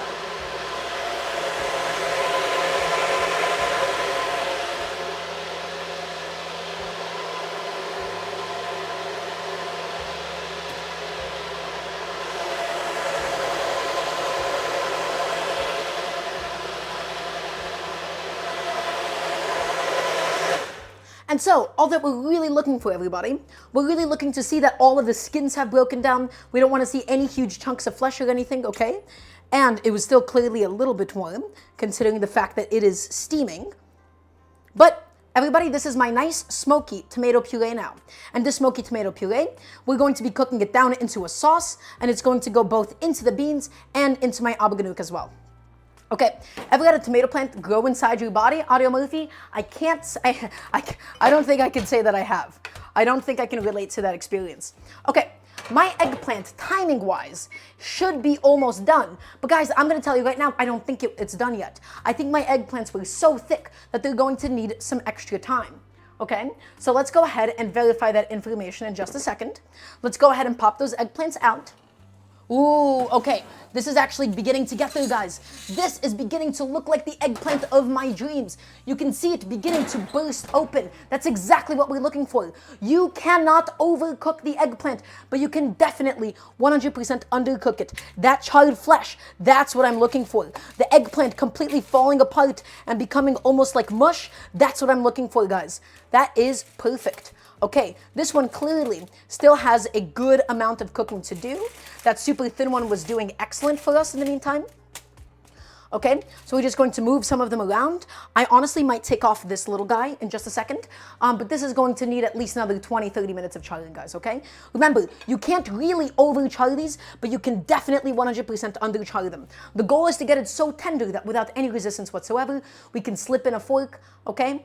So let's go ahead and get all of this back under the broiler, and it's going to collapse. It's going to completely fall apart on of itself, guys. It's supposed to look a little bit ugly, but it's going to be amazing. Would I char the bell peppers for the Trinity, John Dahlia? I actually don't think I would, and the reason why I say that is because I don't think you would feel it. I think it might just be a bit of a waste of your time if you were to do so. Okay, so back under the broiler she all goes. Ooh, I kind of messed up in my delivery into the oven. Back under the broiler. And we will continue to let it cook, my friends. Just let it cook, let it do its thing. It's still going to be some time. Again, there is no exact time that I can give you because it is completely dependent on the size of your eggplants, okay? If you have big eggplants, it'll take longer. If you have smaller eggplants, it'll take less time. Okay, so everybody, it is now time for us, I believe, to begin the cooking of the sujuk, for us to begin the cooking of the onions. Okay, so let's talk about this really quickly. Let's talk about this. I need everybody's attention. I need to hear a nice resounding yes, chef, please, and thank you. I have here a lovely little stainless steel pot. Little stainless steel pot, little stainless steel saucepan, something that can then properly accommodate all of my beans and such that I'll be adding to it. Okay, people mess up cooking on stainless steel more than anything. This is a clad stainless steel, meaning that it has an aluminum core inside of it. The number one rule, everybody, when it comes to cooking with stainless steel, or truthfully, any kind of metal, is you need to be heating it up on a low-medium heat. And we're going to be heating it up with a generous amount of olive oil because we want all of that oil to go into my final beans, okay? But everybody, medium-low heat. If you were to preheat this on a high heat, on even a medium heat, you will develop hot spots and you will develop cool spots. When you develop hot spots and you develop cool spots, you will get uneven cooking. By heating this up slowly on a medium heat, guys, by heating it up nice and slow, okay, we're going to achieve really, really beautiful just like even heating all the way around, and then our onions are going to be able to properly fry. Chef, should it just be said that pretty much any pan should ever be warmed at a low medium heat? Honestly, Tarina, kind of yes. All pans, no matter the pan, they do benefit from heating up on a low medium heat because that is how you get the most even possible heat distribution. Okay, so I'm trying to think, is there anything that I could say no to? But carbon steel, cast iron, even carbon steel. The thing with carbon steel woks, you heat it up so high that the flame does envelop it that you don't really have to worry about uneven heating, and you are looking to superheat it, right? You don't heat it up for like 1 minute, you still heat it up for a considerable amount of time. But I would say between non-stick, between enameled cast iron, carbon steel, stainless steel, medium heat over a longer period of time. Okay?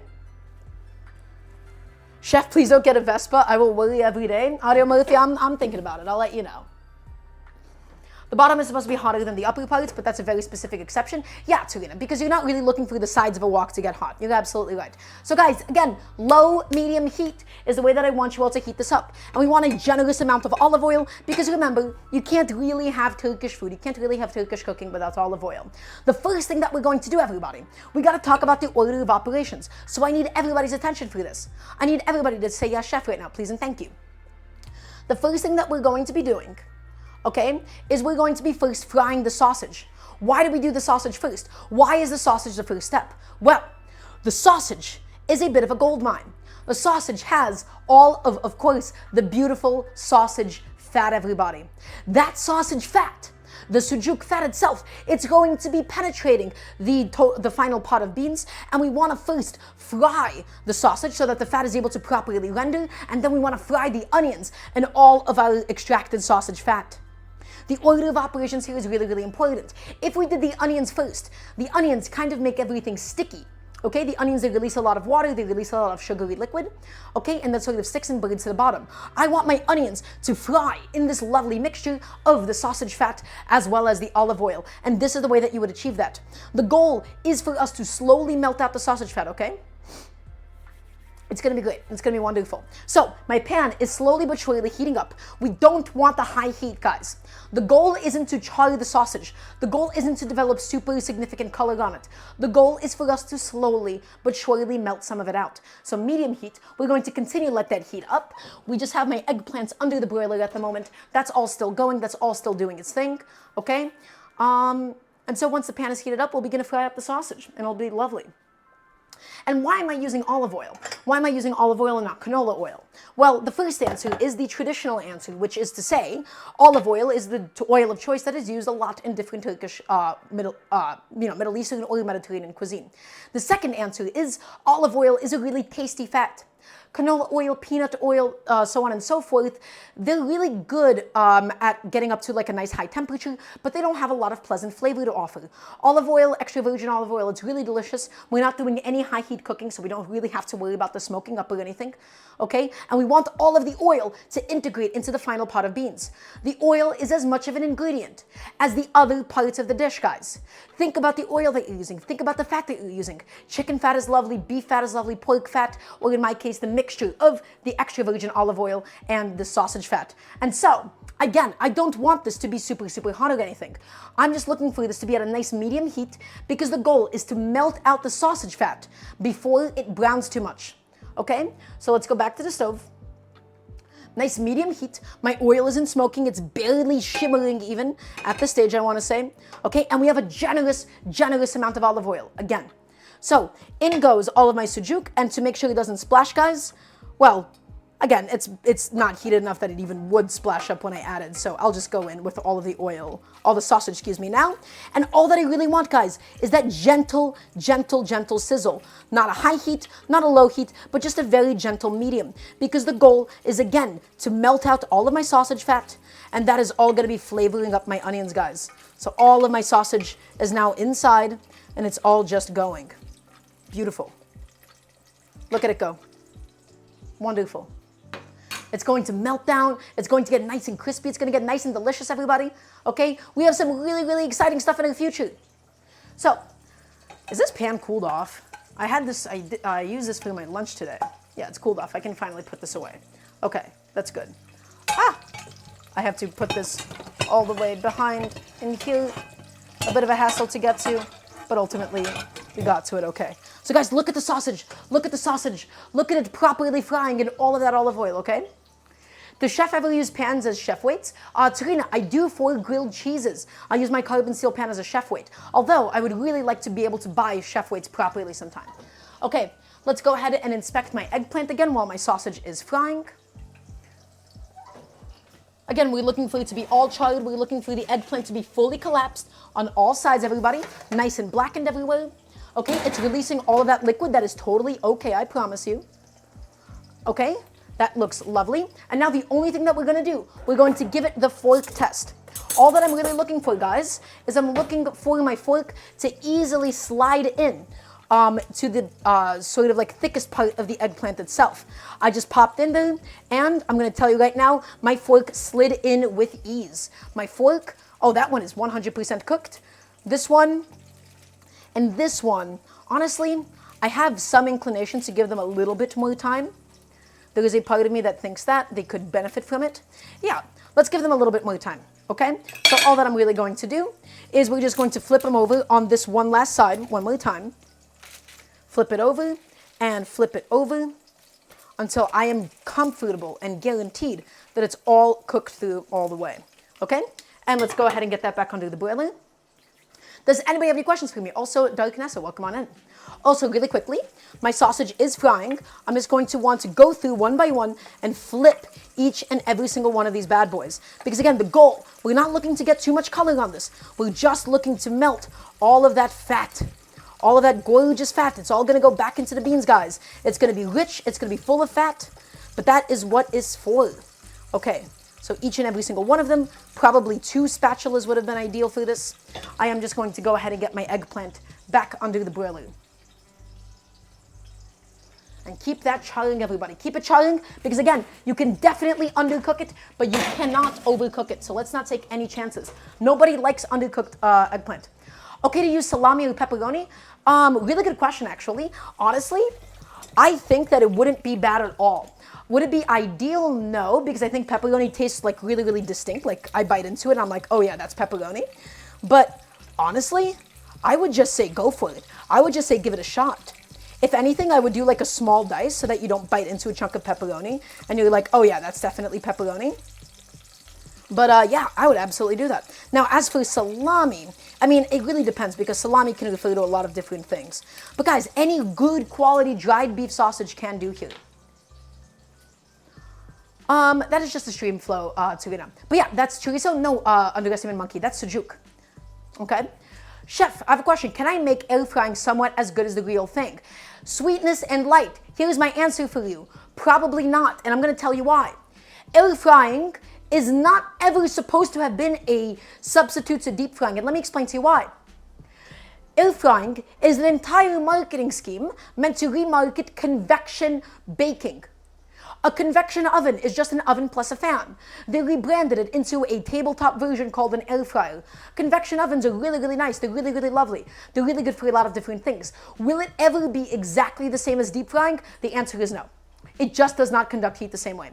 What about summer sausage? Boozy, give it a shot. I haven't tried it with summer sausage. I'm sure that it would be lovely though, nonetheless. Okay, so guys, that is actually going to be enough frying of the sujuk for me.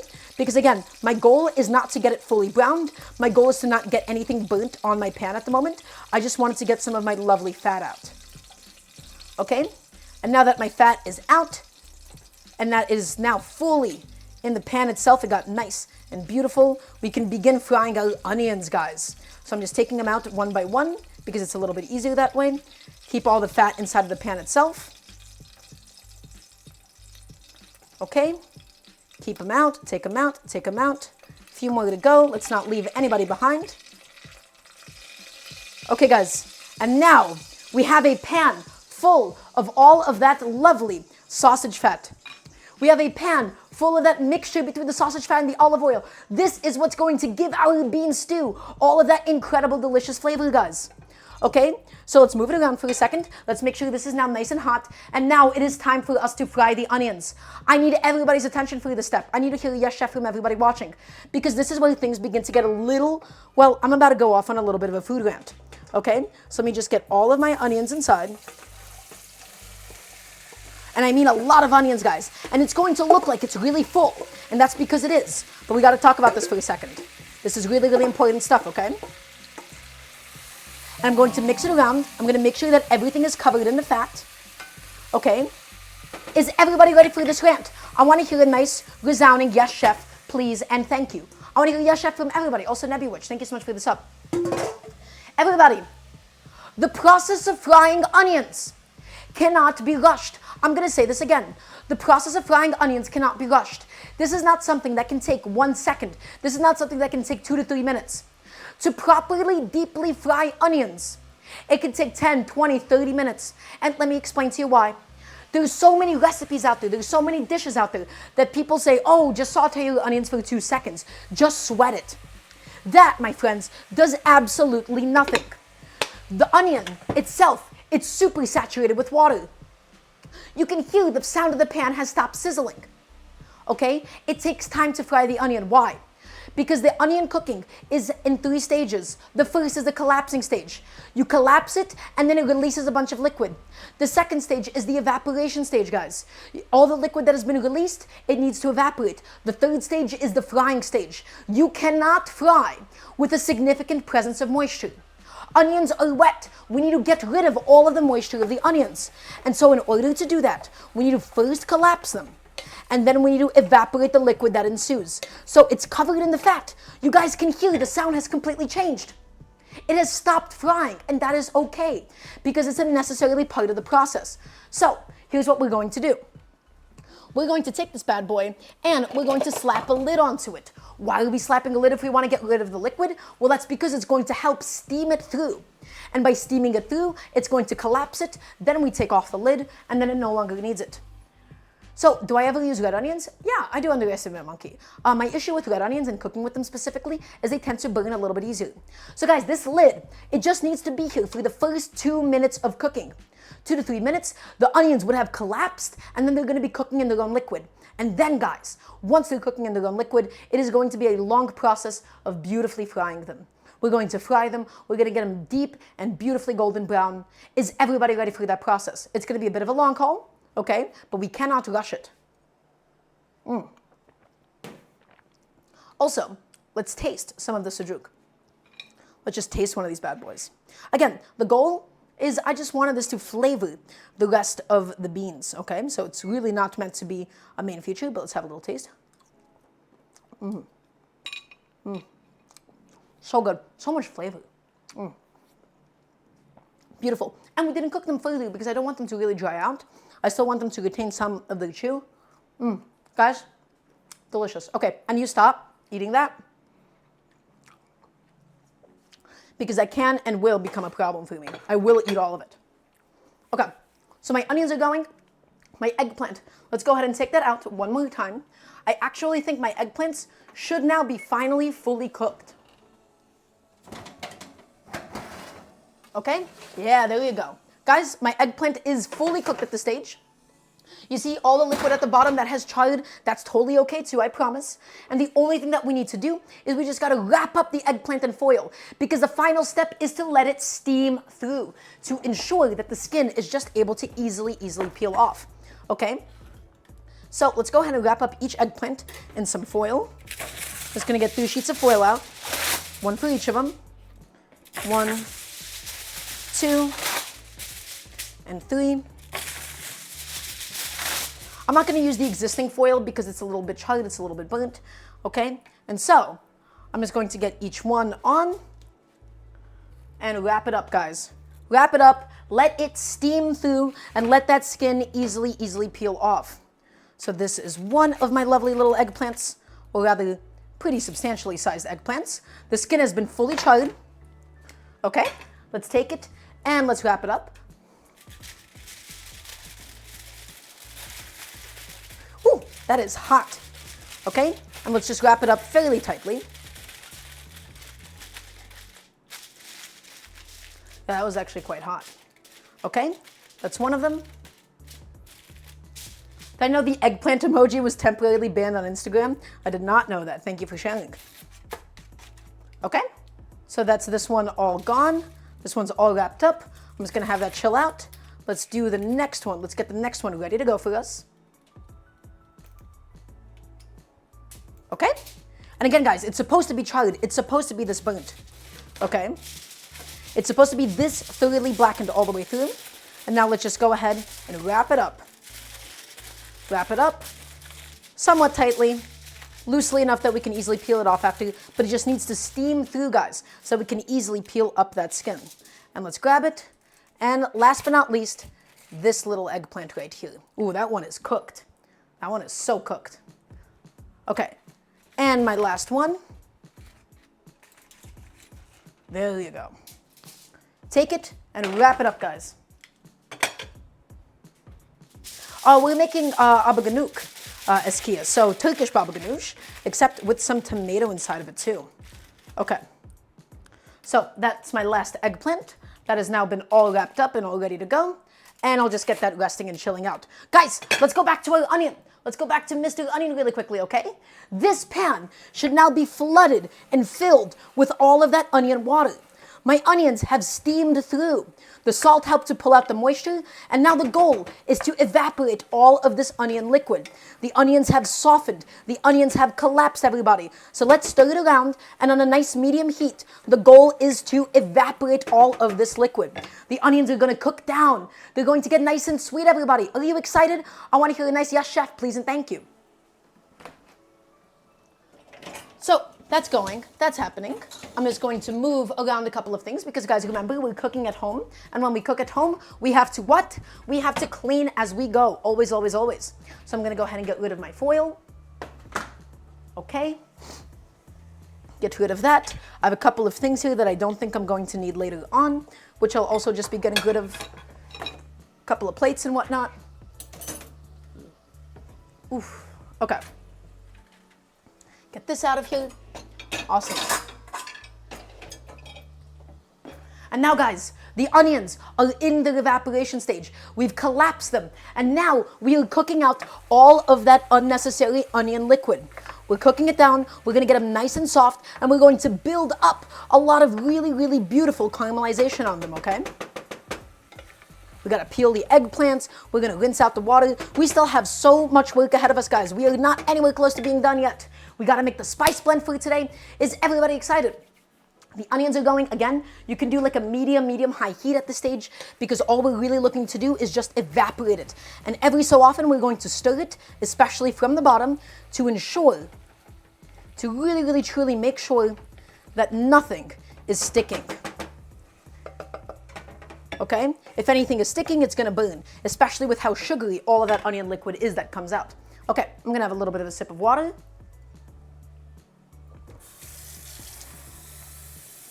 That looks good. So what else can we do together in the meantime? Let's go ahead and begin doing my spice mixture. Okay, let's go ahead and get out my lovely, my trusty, my one and only, my day one, everybody, my mortar and my pestle. We are going to be grinding our spices by hand, and there's a very specific reason for this. So let's talk about this. Ooh. Just getting a little smoky in the kitchen. Guys, pre-ground spices lose their flavor faster than whole spices. This is going to be my combination of spices for today. Unfortunately, my pimento, my allspice, right, is a little bit, it's already pre-ground. But on the other hand, I have some lovely whole cumin seeds, okay? Also, I got some hair in my mouth. Guys, get into the habit of grinding your own spices. You don't need to use a mortar and pestle for this. Ideally, you would have something like a spice grinder, okay? And I'm going to be using a couple of big, generous pinches of cumin, okay? I love whole spices. They have so much more warmth and they last so much longer than pre-ground spices. Pre-ground spices, guys, spices in general, they're light reactive and they're oxygen reactive. The longer that they stay in your cabinet, the more flavor that they end up losing over time. At some point, they only have an aroma and really no flavor at the end of the day. So guys, to really, really get the most out of it, grind your own spices. Trust me. Okay, so mortar and pestle, cumin seeds, and we're going to be frying the cumin. We're going to be frying the spices and everything. We're going to be frying it with the onions, so we don't need to pre-toast it or anything. Okay, so we're just going to take it, and we're going to grind it all down, guys. And I love a bunch of cumin. I love cumin. I can't ever have enough cumin, okay?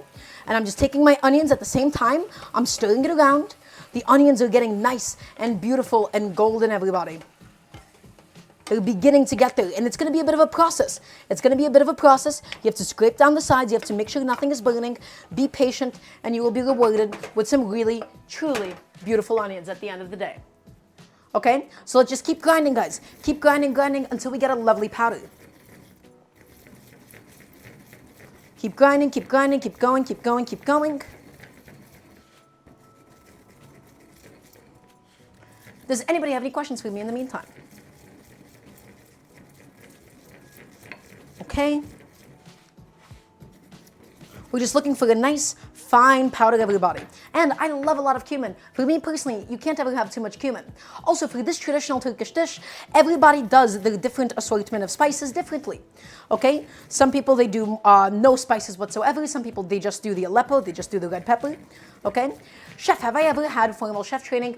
Asks me sweetness and light. And the answer is no. I've never had any formal training whatsoever. I've taken a couple of cooking classes as a kid here and there, but I am entirely self-taught. So guys, we're going to keep on grinding until we obtain a lovely fine powder. Okay, because we don't want any of the husks. We don't want any of the seeds. We don't want anything that can get stuck in our teeth as we're eating. And I'm going to go back to the onions and we're going to stir them around. They're releasing all of their really sweet juices, guys. And those juices, once the water evaporates and we're left with all of the sugars at the bottom, that's the stuff in a caramelized onion that can really easily burn. Do you see how long we're taking to actually fry these onions? We're giving them a lot of love, everybody. We're giving them so much patience. Okay? So let's keep grinding, grinding, grinding all the way through. Grinding, grinding, grinding. Does anybody have any questions for me? It can be about this dish. It can be about something else. Remember, I'm here to teach you, and that's you. I'm here to teach you how to cook at home. Okay, and we're almost done in obtaining a nice, lovely, fine powder. Actually, I would say that is just about done. We just have a few husks in there that I want to process up a little bit, and then she will be perfect. Okay, and I think that should look good for us, guys. Nice little fine powder of all the cumin. I'm going to grab another condiment cup, and let's just dump all of this out into said condiment cup. All of it goes in. Lovely, just like that. And the really nice thing about a mortar and pestle that you're only using for spices, you never really have to wash it as much as you just need to give it a little wipe just to get all the spices off of it. So I just wipe it off, and then it's good to go again. It's not really doing anything, right? It's not doing any oil, anything sugary, anything meat-wise. So no need to ever really wash it. Okay, let's give my onions another stir. Because remember, it's going to be some time. It's going to be a process. We're stirring it to make sure it cooks evenly, and we're scraping up the bottom simultaneously. There you go.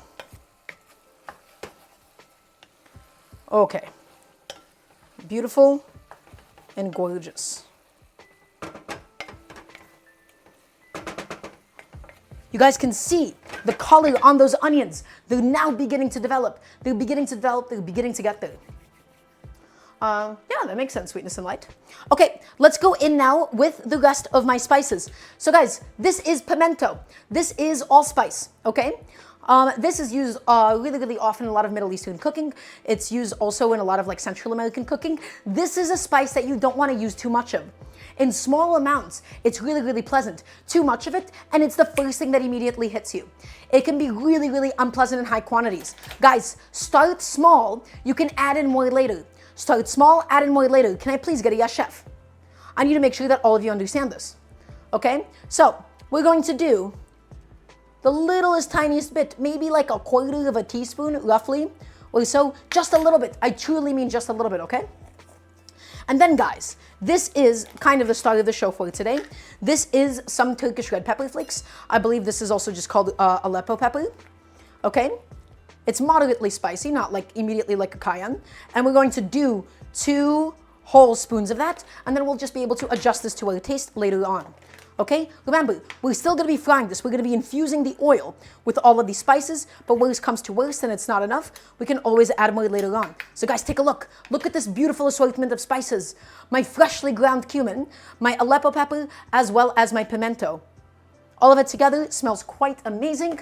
Okay, and now we're just going to go back to Mr. Onion and make sure that we're continuously mixing him. And we're mixing and mixing and mixing, everybody. Okay, we want to make sure that none of the juice on the bottom is sticking, that none of it is burning, and if it ever is, we'll add in a little bit of liquid. And we're not looking for like a full caramelized onion or anything. We're just going to be looking for this to get mostly golden brown and properly fried. Do you guys see how long it takes? It is a process. It takes a little bit of time. Okay? So take a look. It's getting there. It is picking up all that color. I don't know why, but it's so dark in here at the moment. It might be the shadow that my pot of beans was casting. That might be a little bit better. Why is my stove so dark today? I just don't know why. That's a little bit odd. Okay. So take it, guys, and mix it around every so often. No, mix it all the time. And you can see all the parts where the onion juice is stuck to the bottom. Look at these onions, guys. Look how beautiful they're getting. Look how golden they're getting. Okay? That is exactly what I'm looking for. Do you see why frying onions is a process? Do you see why you can't rush it over the course of 5 minutes? To get deeply golden onions all the way through, to develop that kind of flavor, guys, it takes time and it takes a little bit of patience. Can I please get a yes, chef? Please and thank you. Great.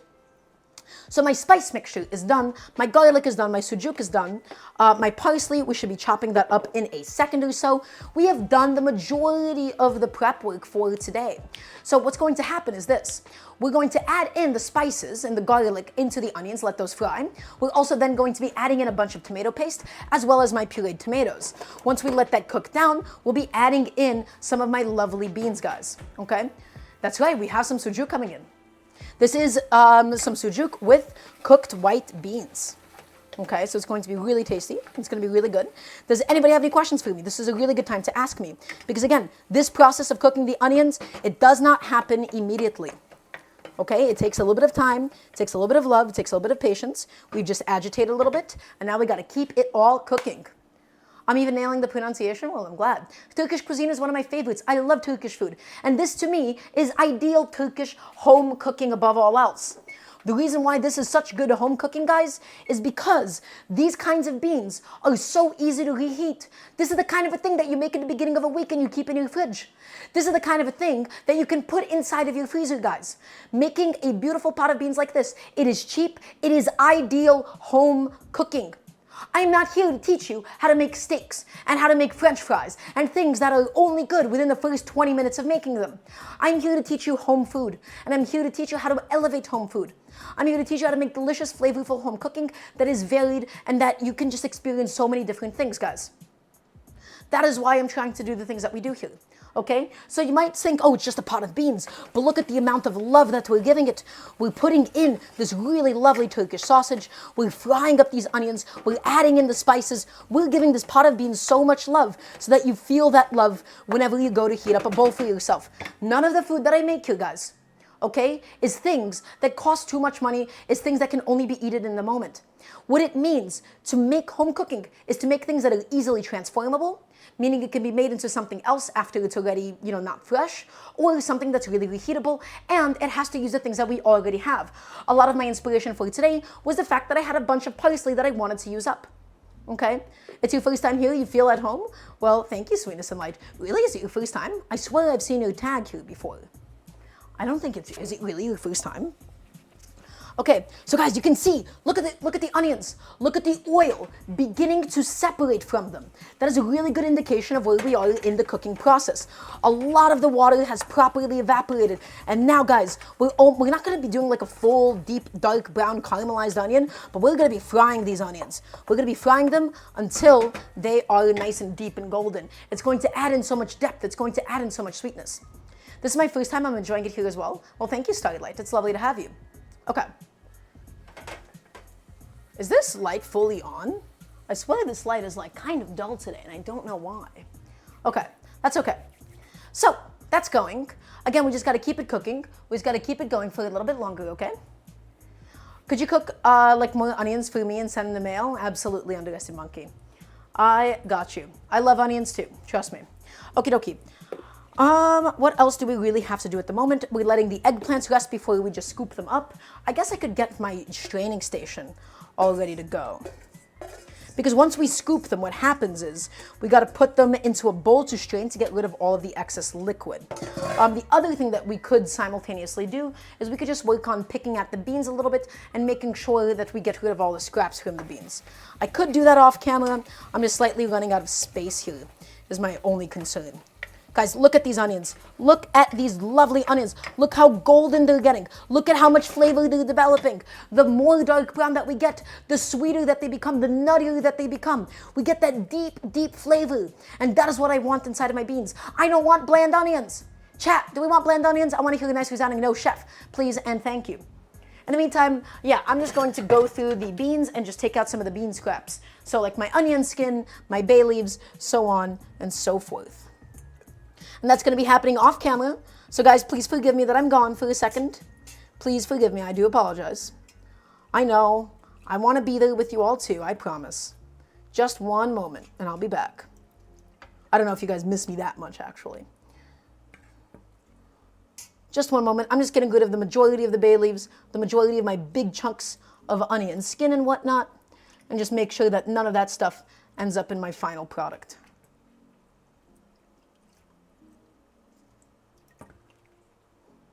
Okay, that seems to be a good lot of it that I just got out.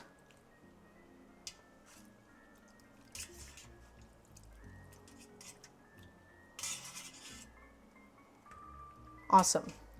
And a little chunk of bay leaf, a little chunk of onion skin. All of that has to go. Okay, sweet. I'm back. Sorry about that. I don't have object permanence. I'm back, I promise. Okay, the onions, they're still continuing to go, guys. They're still looking really, really beautiful. They're looking nice and golden and delicious. And we're just going to continue browning them. Just continue moving along all the onion juices and using those onion juices to scrape up the sides of the pot. Let me taste those onions. Guys, that is like candy. That is like candy. It is so sweet. It is so sweet. It is so wonderful at this stage, okay? So just keep it going. Keep it happening. We're waiting for my eggplants to finish resting with the foil on so that we can then easily peel off the skin. I just want to make sure that my eggplant straining station is going to be all ready to go as well. Okay? So let's get that all set up, actually. Let's get that all set up now. Right? So here's what's going to happen. We're going to scoop out the flesh of the eggplant and we're going to put it in the strainer. Why do we put the flesh of the eggplant inside of the strainer? Well, we don't want the eggplant liquid. The eggplant liquid itself is a little bit bitter. All that we're really looking for, guys, is the flesh of the eggplant because that is going to be the base of the Abagannuc. Chef, when to lid and when not to lid the onions? We only lid the onions in the beginning to collapse them. We only lid something to evenly cook it. With a lid, because it keeps moisture inside, it directly inhibits browning. Okay? So we only lid the onions in the beginning few minutes, purely during the collapsation stage. Only when we collapse the great onion empire do we need that lid to steam it through. Otherwise, we're just always evaporating liquid, okay? So I hope that answers your question.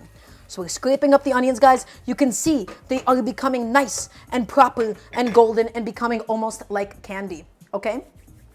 And that is exactly what we are looking for. In fact, let's just go ahead and I'm gonna call the onions here. Could I theoretically get these even further? Can I get these even darker brown? Yes, but I'm not really looking to put in that much effort into getting like a full caramelized onion effect, okay? I don't think it's particularly necessary for something like this. And for me, at the moment, for my intentions, I think that this is plenty good enough. So everybody, order of operations. Let's continue the onion cooking process. The next thing that we're going to do is we're going to add in the garlic. Why do we not add the garlic in the beginning? If we add the garlic in the beginning, it would have ended up burning. The garlic burns significantly faster than the onion, and all I'm looking to do, guys, is basically to barely toast, to barely fry up Mr. Garlic. So I add in my garlic, we turn up the heat to a nice medium, and I'm breaking it up, and I'm mixing it in. The goal is to get my onion all beautifully golden or my garlic, excuse me. My goal is to get it all beautifully golden. And guys, look at those onions. Can you imagine how sweet they taste? They're so sweet, they're so sticky, the garlic is going, but we have to stir this constantly. If we don't stir this constantly, the garlic will end up burning, and that is not what we're looking for, okay? Just keep it going, keep it moving, keep it all stirring, keep it stirring, keep it stirring, keep it stirring. Okay, and then once my garlic is sufficiently toasted, we will now also do the same, guys, with all of my spices. And Melania Obama, it was on like a low heat or so. Yeah, something like that. The higher the heat, the more often that you would need to stir it. So guys, in goes my spices, because I also want to toast these bad boys. This is my pimento, this is my cumin, this is my Turkish red pepper as well, my Aleppo pepper, right? All of it, and I'm just mixing it up. And we're letting this also properly toast. We're letting all of this stuff properly fry, guys. We're letting it all infuse into the oil beautifully, okay? It's becoming incredibly aromatic, and this is all just the base of the beans, everybody. This is all just the base. We still lack the tomato paste. Tomato paste, I'll add it in a second. Okay, we still want to make sure that we're frequently stirring this to make sure that nothing is scorching, none of my spices are burning, that everything is infusing into the oil. This has so much flavor at the stage, everybody, but it's not done quite yet. We still continue to fry it because once we add the tomato paste, we're introducing more moisture and it'll be more difficult to actually toast the spices and the garlic. Okay, take a look. I think that looks pretty good. Okay, you can really smell it, everybody. You can smell it, It has so much flavor, okay? And now, let's go in with a bunch of tomato paste. I like the tomato paste from a tube because it's just so much easier to keep fresh in the fridge instead of a can of tomato paste. And I do truly mean a significant amount of tomato paste. Am I measuring? Absolutely not, because I think that would be a complete waste of time. So I'm just going in with a couple of big squirts of tomato paste. And now we're also going to be frying that for just a moment. All of the onions, guys, all of the tomato paste. I think that looks pretty, well, actually, you can't really see it. I don't know why is it so dark today, because all of my lights should be fully on. My setup hasn't changed at all. I don't know why this is all so dark compared to how it usually is. But that's okay, guys. This is the base for the beans, everybody. This is the base. This is where all of the flavor for the beans is going to be. Okay? And now it's beginning to get there. The next thing that we're going to do, guys, remember all of my lovely pureed tomatoes, all my lovely, beautiful pureed tomatoes, nice and smoky, my charred tomatoes. Let's go into the pot. And we're going to need most of them. The rest of it is going to be used for the Abagannuc. Okay? So that was maybe like 5 plum tomatoes worth. And guys, let's mix it all up. 5 full plum tomatoes worth. Let's mix it up. And this is the tomato sauce base for the beans. Take a look, guys. Let's crank this up onto a medium heat. We're using the tomatoes. Guys, can I please get a yes, chef? We're using the tomatoes. We're using the moisture that we just added to basically deglaze the pan. We have a bunch of stuck sugars, a bunch of stuck starches, and a bunch of stuck protein from the sausage. Okay? And we're scraping it up because we're able to redissolve it back into my pureed tomatoes. Okay? There you go. And now that is going, guys, nice medium flame or so. The goal is for us to cook this down to a lovely tomato sauce, and then we will add the beans. And while that's going, guys, I think we could work on the rice a little bit. We could work on the eggplant. So I think what I'll do is I'll strain the eggplant, and then we'll work on the rice. I think that'll be good. Okay. Yes, that's what it should look like, guys. It's going to bubble a little bit because it's going to get really thick. It's going to get really viscous. That's totally okay. It's totally natural. Okay. That has flavor, my friends. That has some heat now. That has some spice. That is so delicious. And it's still not even close to being done yet. So medium-low flame, because if it's too high, the tomato sauce is just going to explode all over the place. I'm just, again, continuing to scrape it up, stir it up. Ooh, that is good stuff. Okay, let's go on to peel up my eggplants. They have rested. They have done their job. We're going to go take each one by one and set it onto my cutting board. Okay, this is my first of many eggplants to go. Okay, let's open up this little package. And inside, we have this lovely steamed up eggplant. Okay? And it should be a little hot to the touch. It should actually be quite hot to the touch. So we'll see how good of a job we can even do with peeling this bad boy. How should I even peel this? Sometimes the skin just wants to flake off like that.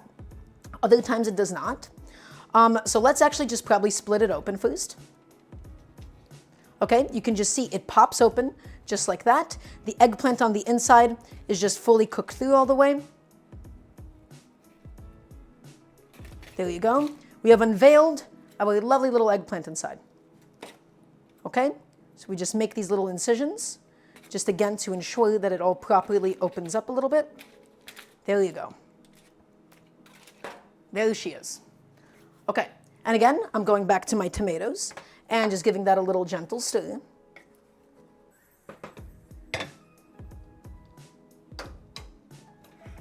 Ah, that's a little too high. Okay. And now, guys, what is the goal?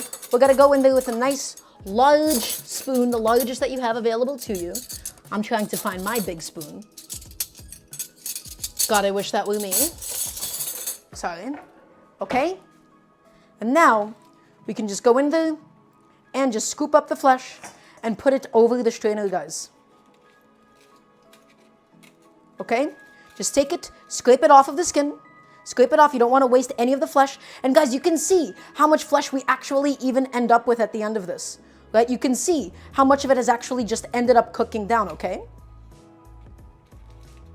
Take it and scoop it up and into the strainer it all goes, guys. Take it and scoop it up and scoop it up and scoop it up. Let's not waste any of it. Is that a VTuber shirt? I don't think so. I don't know. I got this at an anime convention years ago. I don't think it's a VTuber shirt. This was before VTubers really... This was like pre-pandemic, so I wouldn't think so. If it is, if I've been accidentally wearing like a VTuber's merchandise this whole time, I'll be really embarrassed because I have a lot of strong things to say about VTubers. Okay, let's go ahead and get it all out, guys. It is quite fibrous, right? But it's all going to be quite delicious. Okay, and let's get all of it out. And let's go ahead and get all of it out. Lovely. Actually, guys, that came off quite easily, wasn't it? Okay, and the only thing that I really want to do here is, again, I just want to make sure that I've scooped up as much of this flesh as possible. Guys, really, really, really be attentive with this. You can easily end up wasting half of your eggplant if you don't end up scooping and scraping up the skin a little bit, okay? So just keep going, keep it all scraping. There you go. Awesome. Okay. And now we're going to just discard all of this rant time. Guys, I don't think you guys are ready for a VTuber rant. That might be a little, I might be a little too ahead of my time on that one. And it would just be unnecessary hating. Okay, so it's not that big of a deal. I think I'm okay on voicing my opinion here. Okay, and let's go in with my next little foil package of eggplant. My next package, guys. Let's go ahead and open it up. And again, I know it doesn't look that amazing at the stage. This is just a bunch of burnt eggplant. But guys, I promise you, with a little bit of love, with a little dedication, it's going to get to where we want it to be. So I make an incision on the top, and then I make an incision down this way. And then I also make an incision down here. And now that I've done all that, I'll just be able to open up all of my lovely eggplant inside. Whew. Okay?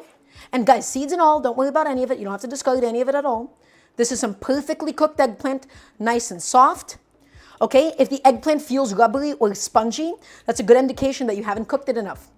Okay? So again, you can't really overcook the eggplant, but you can definitely undercook it. We just keep on, open it all up, open it up, and let's get all of that lovely eggplant flesh, guys. Every single last bit of it. Let's get it all inside. And let's make sure that we don't get any of the yucky eggplant skin. Because again, the eggplant skin, it's already done its job for us, guys. It already got nice and beautifully charred. And that's all that we really needed it to do. We do not want any of the eggplant skin in the final dip. Okay? And it looks more fibrous than it is, purely because we're just dissecting a whole eggplant. If you had already chopped it up, it doesn't look that fibrous, right? But this is what whole eggplant, after it's been charred, this is what it comes out looking like. Okay? And all of that inside, I'm going to leave behind these little burnt bits. You like the skin? Well, in this case, the skin, it's already all used up. We used it to char the eggplant itself. And so it's a little too burnt for us to actually be able to eat here. Yeah, once you chop it up, once you mix it up, absolutely. The fibers, they all fall apart. This is just what a whole cooked eggplant looks like, guys. Okay, so again, all of that just goes into my strainer. Let's go ahead and get rid of this little batch of eggplant. Get that into my trash. And now, last but not least, we have one last one to peel and prep and open up. And I'm just stirring up my tomato sauce for the beans. Just stirring it up, giving it a quick little mix. And now my last foil package, all ready to go for us, guys. Come on, up you go, buddy. Here you go. Okay. And just make a little incision, and then we just slice it in half lengthwise. Open it up. Ooh, guys, I think this one is perfectly charred. When the skin pops off just like that, that's a good indication that you did it really, really well. That's how far I should have taken the other ones. So this small eggplant, this got the cooking that it needed. The other ones I could have been a little bit more aggressive about. Okay? And let's take it and let's scoop it up. Let's get all of that lovely eggplant flesh, guys. All of it into my strainer. Let's open it up. Let's open. There you go. All of that eggplant flesh. So, Carla Lally Music said that in most recipes, chefs develop, they double the oil and butter in amounts. I'm going to tell you right now. So, I'm actually going to go off on a bit of a rant here in the chest. You ready? Is everybody ready for this rant? I want to hear a nice yes, chef, from everybody watching, please, and thank you. I'm going to go off on a bit of a rant. There is a bit of misinformation that, unfortunately, the great Anthony Bourdain spread, that he was responsible for spreading. Mr. Anthony Bourdain is responsible for spreading this bit of a myth that the reason why restaurant food tastes better than home food is because of all of the butter and all of the salt that they're using. And the answer is, it kind of depends on the kind of restaurant that it is, but it's also just not entirely true. The reason why restaurant food oftentimes tastes better than home cooking is purely because of attentiveness to detail and doing things with a lot of intention.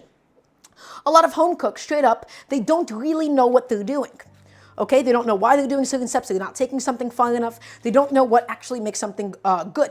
They don't have a lot of technique that they actually apply. So to say that the reason why restaurant food is better is purely in the butter and salt that they use, that's not entirely true.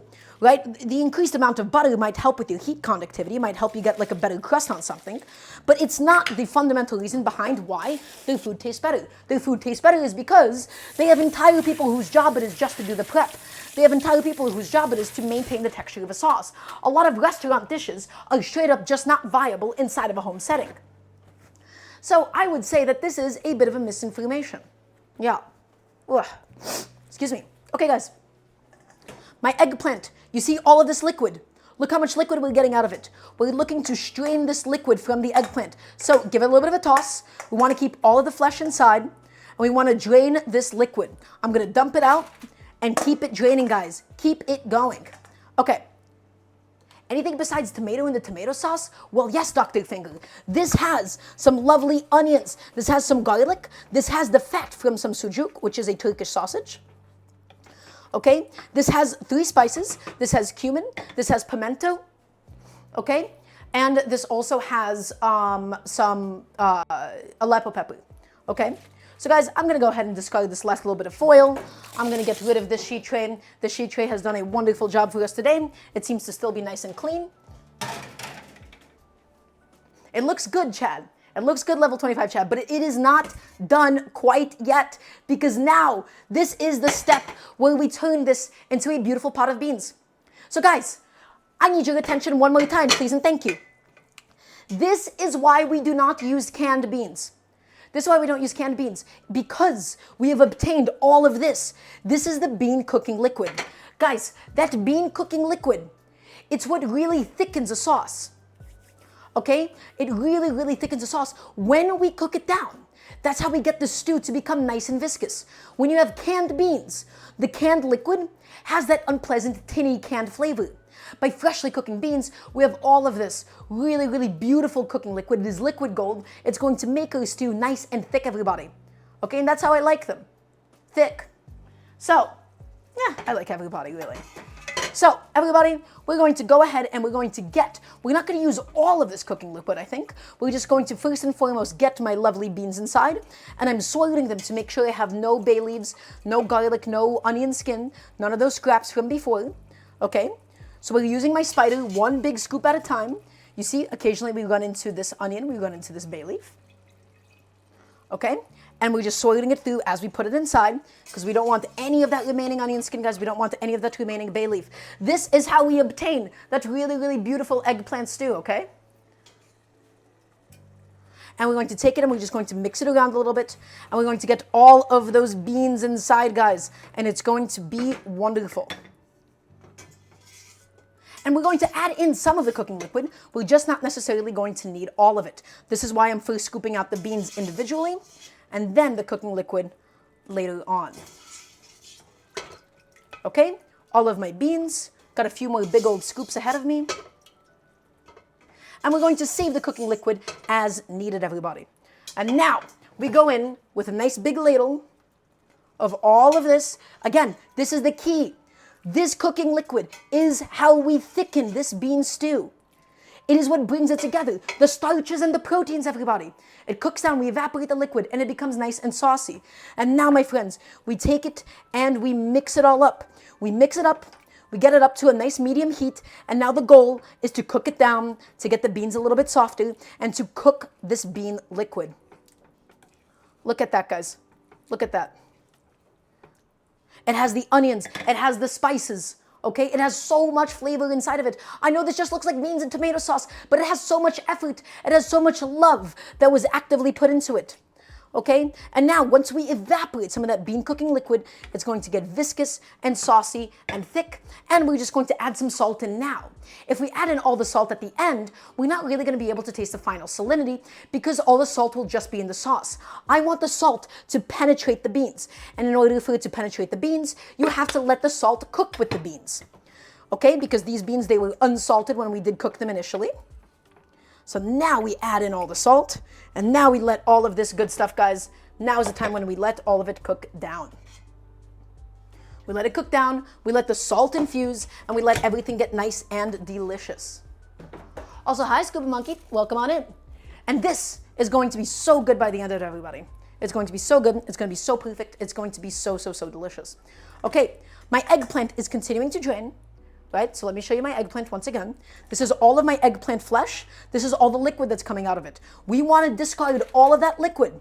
So I discarded it, and now I'm just tossing around my eggplant again, and I'm just going to break up the texture of it slightly, just to make sure that it is all evenly draining. All of that liquid, I want it gone, my friends. As much of it as possible, at least. Okay? You get rid of it and we'll have a nice silky, creamy baba ganoush. Too much liquid and it's going to be watery and separated. Okay? I'm going to take this, I'm going to take my paper towel, I'm just going to wipe down my station really quickly. There you go. Because we still have some other things that we need to chop up. Okay. Ooh, my beans are going, guys. It's beginning to bubble up properly. And one more thing that I actually forgot to mention. If you guys remember, we have this leftover amount of pureed tomatoes. I also want to cook this down for the Abagannuc because this has a lot of liquid inside of it. I want to get this thicker, I want to get this saucier so that it keeps our Abagannuc thick and saucy instead of really, really loose and separated. Okay? So I'm going to take that and I'm going to just take a little pot and we're just going to be cooking it down to cook out the raw flavor and to evaporate all of the excess moisture, everybody. So my little pot is all ready to go. I'm just going to pour it in, and then I'm just going to let it cook. So this pot is kind of huge for that. I could just probably use a little pan instead. Something like this, question mark. This has a lot more surface area, and so we'll just cook this down faster. Okay, guys, so I'm going to take this. These are my charred pureed tomatoes, and I'm just going to put this over a medium flame or so. The reason why we do a medium flame and not a high heat, we don't want it to splash up too much. It's viscous, it's thick, so it can easily splash and make a mess inside of your kitchen. So get that going, medium heat, and if it ever starts bubbling up too much, we'll just always drop the heat. So keep it in mind, guys, babysit it. Don't leave it too much by itself, okay? And also, we could add these Sujuk into the pot of beans at the moment as well. This would be a good time for us to do so. So get all of that lovely sausage inside. Let's have it all infuse. Get all of it really nice and delicious. Okay? Awesome, guys. It is a non-stick pan. It is a non-stick pan, Sulina. Although that's just because it's the only small pan that I really have even available to me. So I'm gonna take this. Remember, guys, we're making a pot of beans. The bean liquid is viscous. It can burn on the bottom. So every now and then, it's super, super important for us to go in here and scrape up anything that could be potentially stuck to the bottom of the pot. Take it and scrape it up. Take it and scrape it up. Does anybody have any questions for me? Okay, in the meantime, I am going to be washing out some rice. Okay, I just have my eggplant continuing to drain, getting rid of all of that juice. Non-stick pans cause cancer, so is it right to use them? Sweetness and light, it depends on the kind of coating. In general, as long as it's not too high of a heat and you have oil or water inside of it, you're not going to have any serious problems with non-stick pans. Okay, so I'm going to take this and mix it around. Beautiful. I love using my non-stick pots and pans for things like eggs, but that is really the only time I'd ever intentionally reach for it. The only reason why I once again am using this specifically is because this is all that I have available. So everybody, we have just a few more things to do. Also, Taz, thank you for the reminder for me to get some water. This, my friends, is my big, beautiful pot of beans. Let's do a little bit of a recap session. We took some sujuk, some of this lovely Turkish sausage. We fried it in a bunch of olive oil and we got all the fat out of it. Then we fried a bunch of onions inside of all that olive oil and sausage fat. We added in garlic. We added in tomato paste. We added in a mix of freshly ground cumin, some Turkish pepper, and some pimento. Okay? So it's going to be aromatic. It's going to be spicy. It's going to be flavorful. It's going to be earthy. We charred whole plum tomatoes, everybody.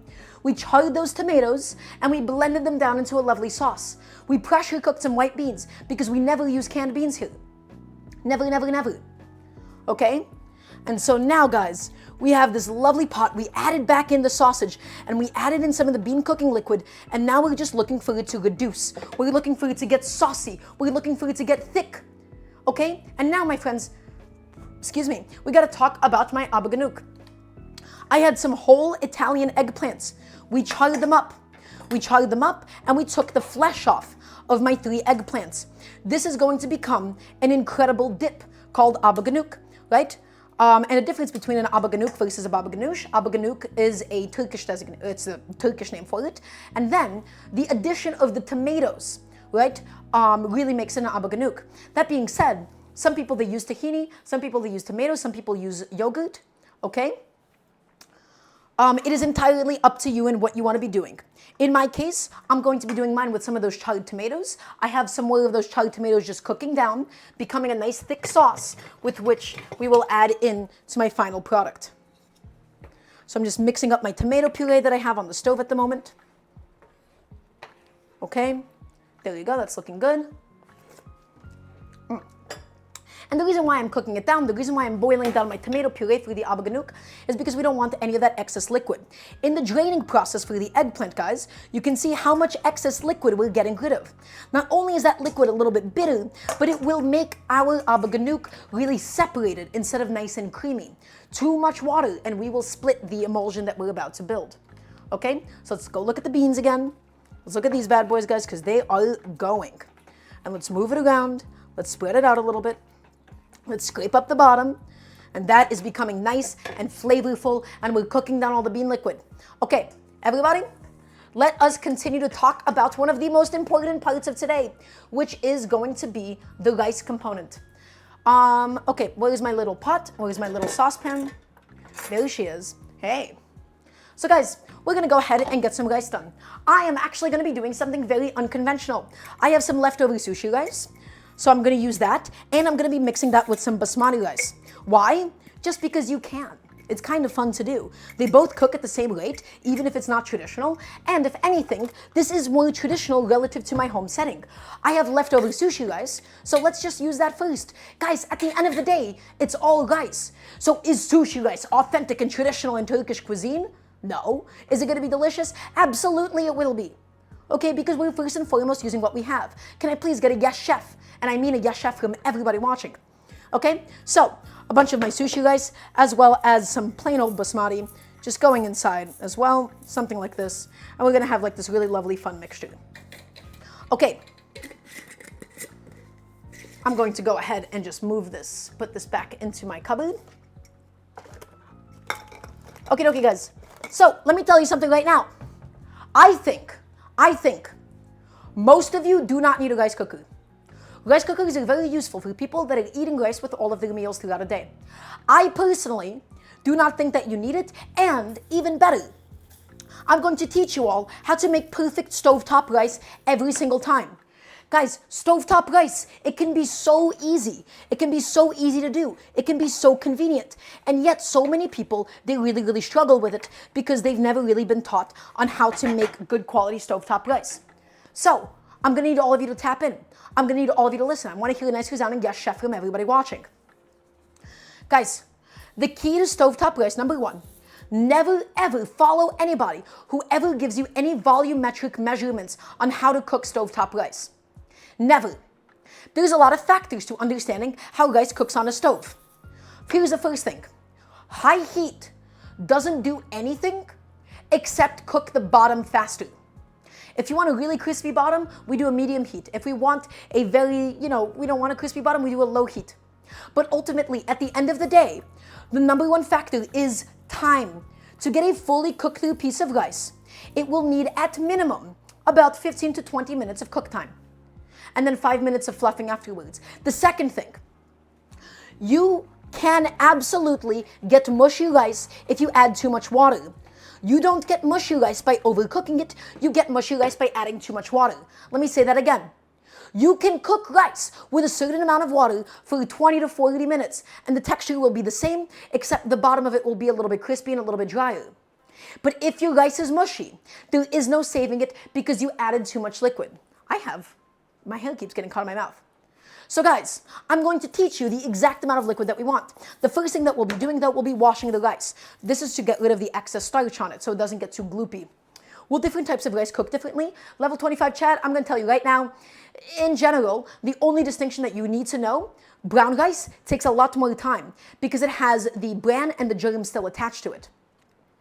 Otherwise, basmati, sushi rice, jasmine rice, you can cook them all for 20 minutes and above, okay? So, I'm going to show you all how much water that we want, but the first thing that we're gonna do is we're gonna wash it. So guys, in order to wash it, I'm gonna do the first one for all of you. I'm gonna do the first one in front of all of you. And then I'm going to go off camera, okay? Because I unfortunately do not have a sync camera, at least for now. But one day I would love to be able to get a sync camera all set up. I'm just cooking down my tomato puree. Awesome. And I'm just going to give my beans a little stir before I just step out for too long. Just give that a little stir around, guys. Make sure nothing is scorching on the bottom. Scrape up the sides. Get all of that good stuff back inside of the pot. And we're cooking down the beans. Okay, so I'm going to first show you how I want you all to agitate it. So I'm filling this up with some nice cold water, right? Basically all the way up to the top. And so first thing, we don't want to break up the rice.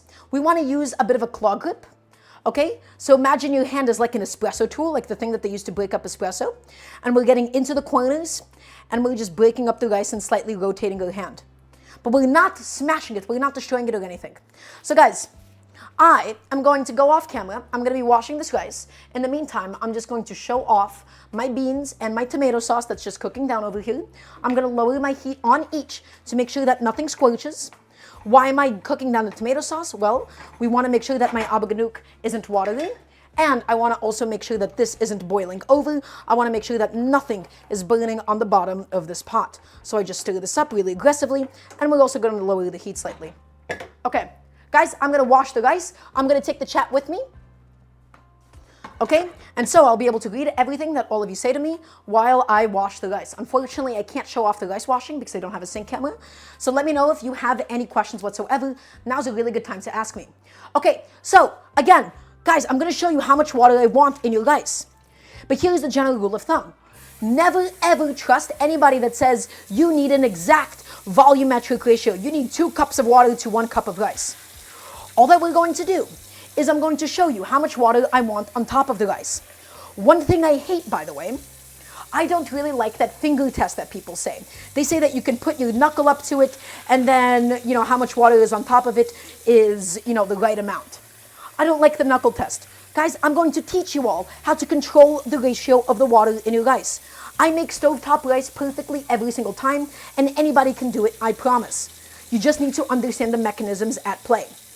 Most people do not know what they're talking about when it comes to rice. Okay, especially cooking stovetop rice. There's so much mystery around it, there's so much mystique, okay? But I will teach you all. So, guys, be patient with me. We're going to give the rice about 9 to 10 passes of water. We're gently washing it, gently using our fingers. We're not breaking it up too much because we don't want to destroy each of our grains of rice. We just want to wash off the excess starch so it doesn't become too gloopy. And although you don't really have to do that for every kind of rice. If you want like a bit of a thicker rice and less individual, you can absolutely do not need to wash it. Okay? So a couple more passes with water, guys, and I'll be right back with you, okay?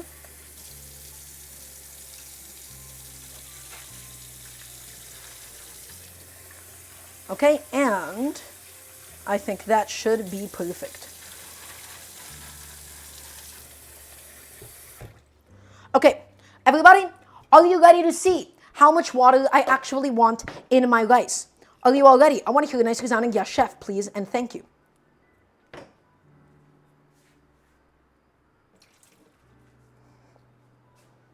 Okay, I'm going to show you all.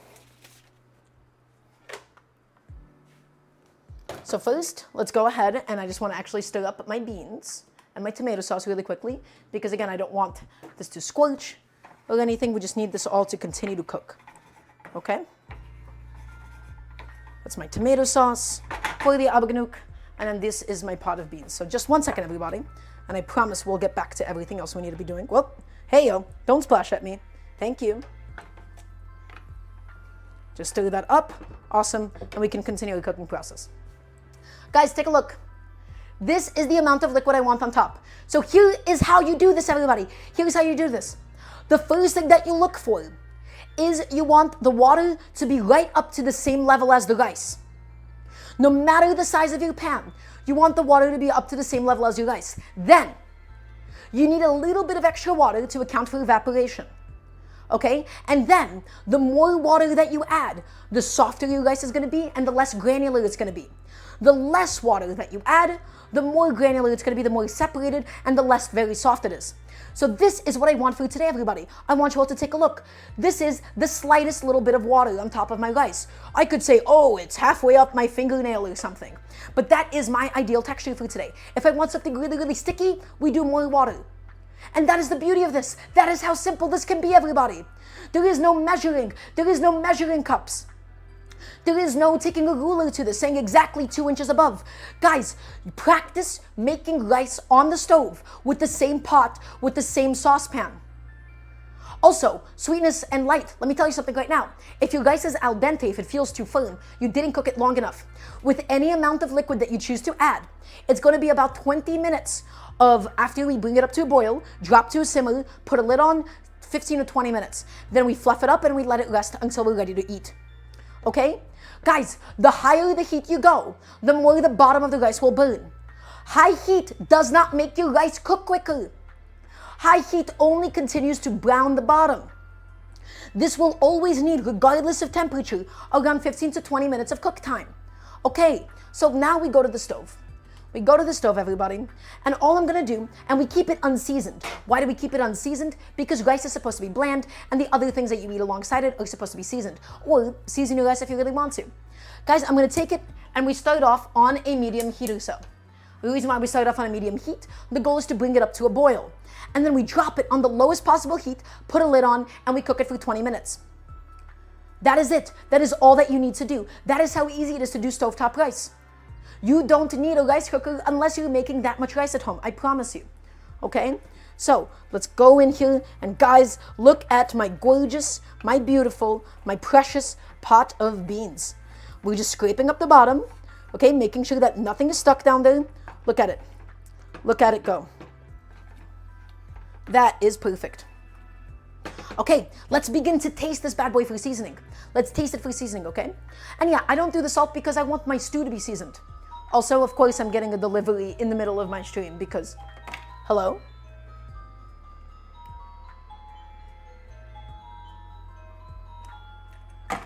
Every single time that I stream, I have to get a delivery. It seems essential at this point, really. It is just a daily tradition. Okay? And I'm just continuing to stir up my tomato sauce. Again, I'm cooking out all the excess liquid from it. Medium heat on the rice, guys. Because again, once we bring it up to a boil, we drop it to a simmer, lid on, 15 to 20 minutes. That is just how easy it is. Okay, let us taste the rice. Or the beans, excuse me. Not the rice. We're checking for seasoning. We're seeing how soft it is. We're checking the viscosity. Okay, so let's grab a little spoonful.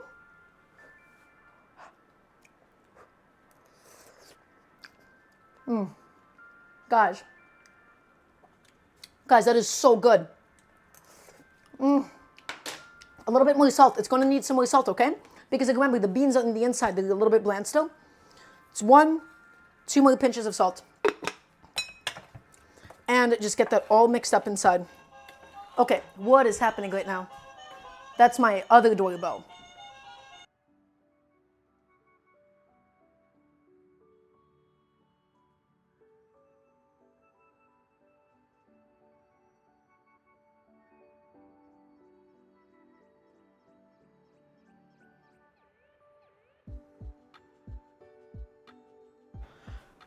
Okay. Hi. I'm back. I'm getting kind of annoyed, but that's okay. Okay, guys, I'm continuing to just cook down the tomato sauce. We're gonna cook down the beans. I should have probably not left my wooden spoon on the flame, but that's okay. Guys, those beans, they are lovely. They're so flavorful. They have that spice. They have that sweetness from the onions. Is everybody still watching? I want to hear the nice resounding yes, chef, please, and thank you. I want to make sure that I still have all of your lovely attention. Okay, because we are in the final stages. The last step is going to be, of course, whipping up the Abagannuc. And then once we whip that up, we got to make the garnishes, and all will be good. And I do mean a yes, chef from everybody. Okay? And so we're just continuing to stir this around. We're continuing to get all of that delicious bean liquid, guys. We're looking to get it all cooked down. The beans themselves nice and soft. Okie dokie. My tomato sauce. Ooh, excuse me. Oh my God. My tomato sauce is going. It's looking lovely. Again, all we're looking to do is just cook out the excess moisture in it. So all of that just still needs to process. And in the meantime, let's get some lemon juice ready. And the lemon juice, we're going to need it in 2 different things. We're going to need it in the Abagannuc itself, and then we're also going to need it inside of the bean stew. That balance, guys, of spice, of acidity, of sweetness and saltiness inside of beans, it is one of the most pleasant things alive. So let's go ahead and begin to prep some lemon juice. How's that sound? Does that sound good, everybody? Ooh, my eggplants are just continuing to drain. I'm dumping out the liquid again. Those look really, really good at the moment. And my rice has officially come up to a boil. Okay, it's become boiling. And now all we do, guys, we drop it to the lowest possible temperature. We drop that heat and we set that timer for 20 minutes. Remember, you cannot overcook it timing-wise. The only way that you get mushy rice is by, of course, adding too much liquid. If your rice feels firm on the inside, I'm telling you, 20 minutes is like that sweet spot timing, okay? So nice low heat, we're cooking it through. My beans are going, and in fact, I could probably shut off the beans now. I think my beans have sufficiently cooked down for me. Let's shut off the beans. Beautiful. My tomato sauce is getting there as well. Okay. But yeah, the time does not matter. If it's anywhere below 15 minutes, it's a little bit too firm. But past 20 minutes or so, you could theoretically keep cooking it. The only thing that will happen is it will start to dry out a little bit and the bottom will get burnt. You can't really think about it as like, oh, if it overcooks, it becomes mushy. It only becomes mushy if you have too much liquid. Okay, guys, we now need some fresh, some beautiful lemon juice. We're going to use a nice whole lemon. All of it is going to go directly inside of my pot of beans. Okay, take a look. Here's my lemon, And as you all may know, I recommend heavily for all of you to invest in a citrus press. A citrus press is so easy. It just makes such quick work, okay, of your lemons, of your citrus. So guys, citrus press, flesh side down. We're going to take it and we are going to smash it. And this is the KitchenAid one. I like it because you can use it on a table. We take it, we smash it, guys, and we get all of that gorgeous lemon juice. All that gorgeous lemon juice, pop it out, and we get the next one going. Ready? Flesh side down. Big, big, big squeeze. It's so much stronger than your hands, okay? So you're able to get more juice out, and you're protecting your hands from the acidic lemon juice, okay? So there you go. Beautiful. All of my lemon juice, and we're going to be using this entire lemon's worth of juice inside of my pot of beans. And I know that might seem like a lot, but I love that acidity, guys. I love what it brings to the table. And now we're just going to stir it in. It's going to feel really acidic in the beginning. Just stir it in and let it almost like soak through. There you go. Guys, that pot of beans is amazing. It just makes the acidity, that little bit of acidity, it just makes all of your flavors pop. They ask you if you wanted to buy a warranty plan for a citrus press. That's ridiculous. I can't believe this. And yeah, Holken, you need to do it flesh side down. So the skin side up, flesh side down, absolutely.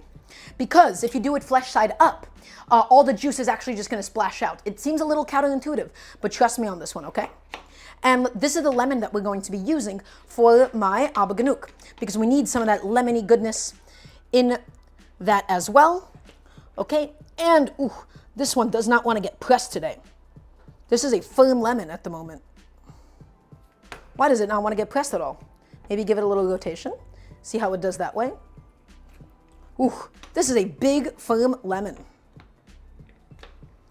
There you go. There she is.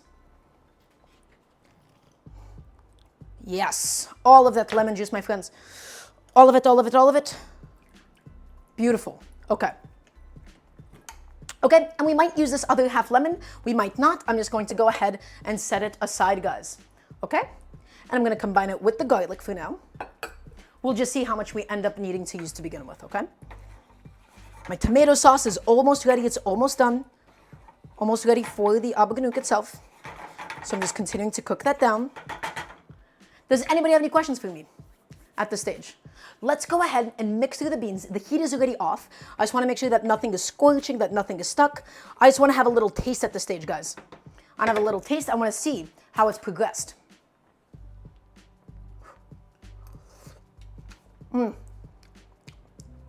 Guys.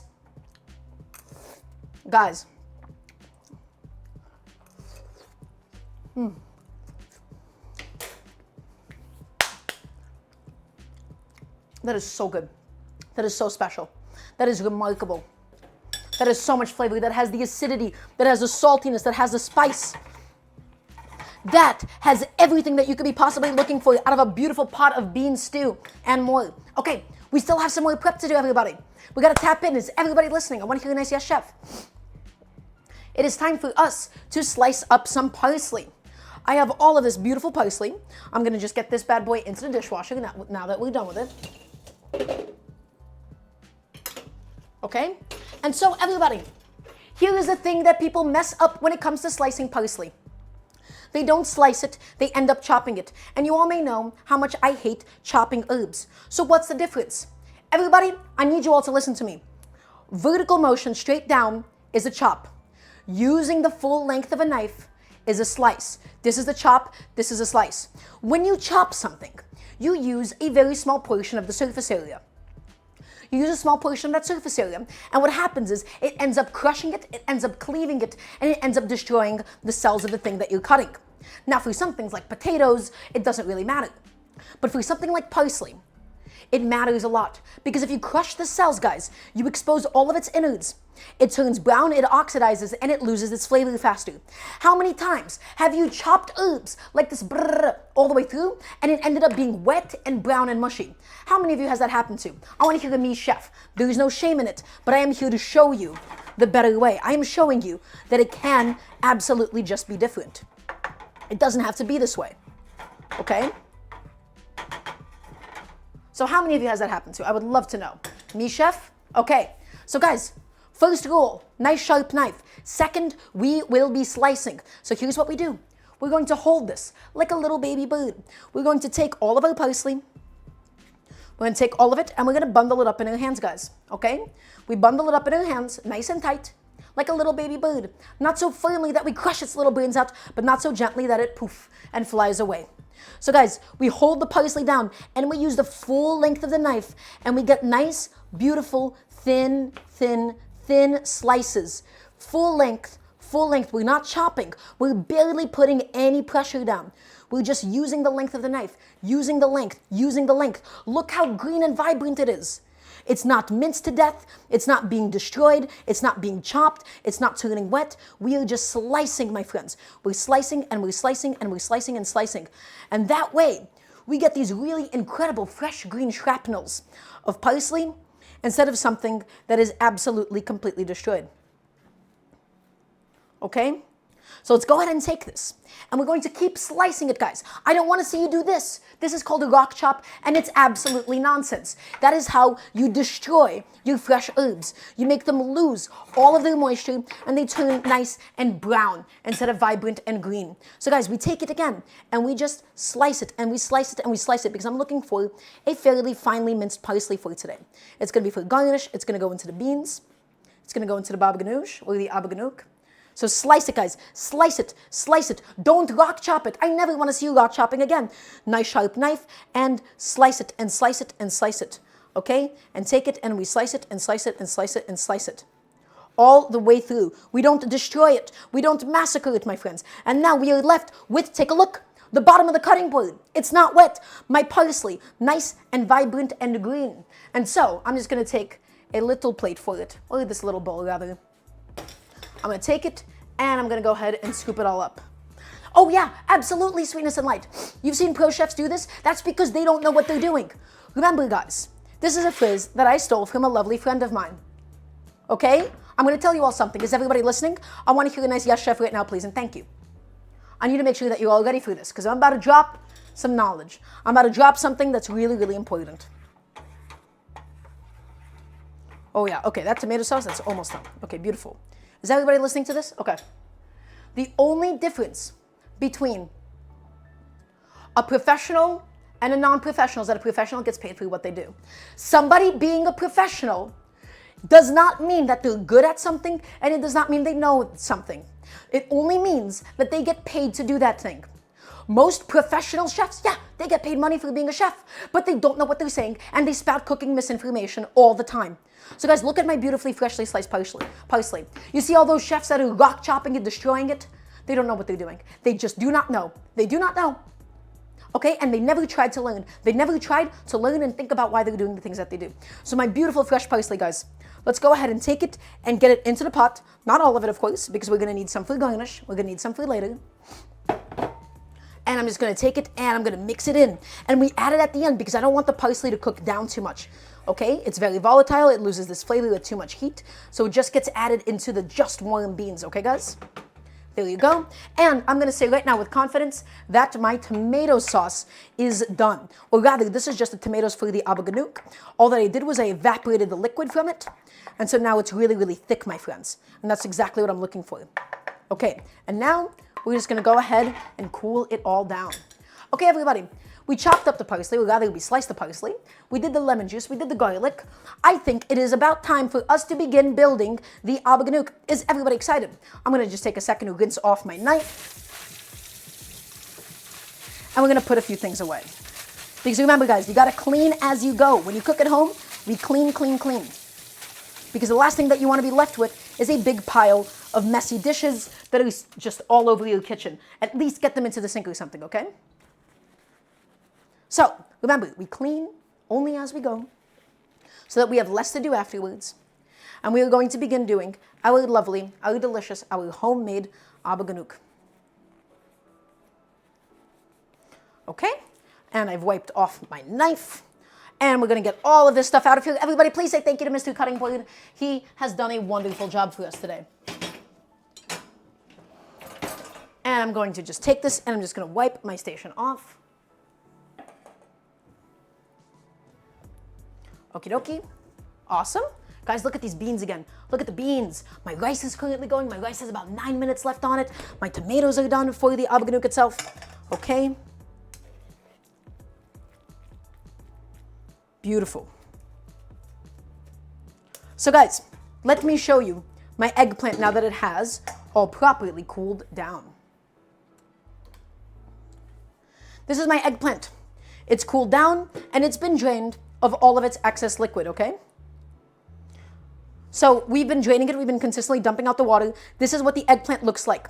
Why did we drain it? Because all of that excess liquid, it would have not only diluted the flavor, it would have also broken the final texture of the Abagannuc that we're looking for. I keep mixing up Baba Ganoush and Abagannuc in my head. So please forgive me for a second. And guys, I'm gonna just be, in an effort to use less dishes when I cook, instead of, just getting a different bowl, I'm just going to wipe off this one and make the Abagannuc inside of this, okay? Because I tend to make a lot of dishes when I cook, and I would like to be doing less. Okay, so let's go ahead and take that, and I'm just gonna wipe all of that off. Lovely. So everybody, what do we need to be able to make today's Abagannuc? Well, first and foremost, we have all of my drained eggplant that I'm just gonna add inside. Here we go. That's my drained eggplant. It is still completely unseasoned. And we're going to just be adding in, this is my garlic and this is my lemon juice, okay? We're gonna add in the garlic and the lemon juice, and we're also going to add in a generous amount of salt. Because we want this to be nice and seasoned, everybody, okay? This has no salt at this stage. And I'm just gonna get my tahini out because we're gonna need that soon. Okay, everybody, here's what we're gonna need. We're going to need some olive oil, and then we're also going to need a little fork. Or rather, a nice big fork. We're going to be whipping this. We're going to be breaking this down almost like we are making a mayonnaise, okay? So we're going to set down a towel just to help hold it a little bit more securely onto my table, okay? This is my eggplant, this is my lemon, this is my garlic in here, all at the same time, okay? And all that I'm gonna do right now, guys, is I'm just going to make sure that the lemon juice, the garlic, and the salt is just all evenly mixed up. This is not very stable. How is this? Is this stable at all? This isn't stable either. How do I get this to actually be stable? I would like this bowl to be independently stable. Okay, but at the moment though, everybody, this is gonna be the beginning of the Abagannuc. Is everybody ready for this? I wanna hear a nice resounding yes, chef, please, and thank you.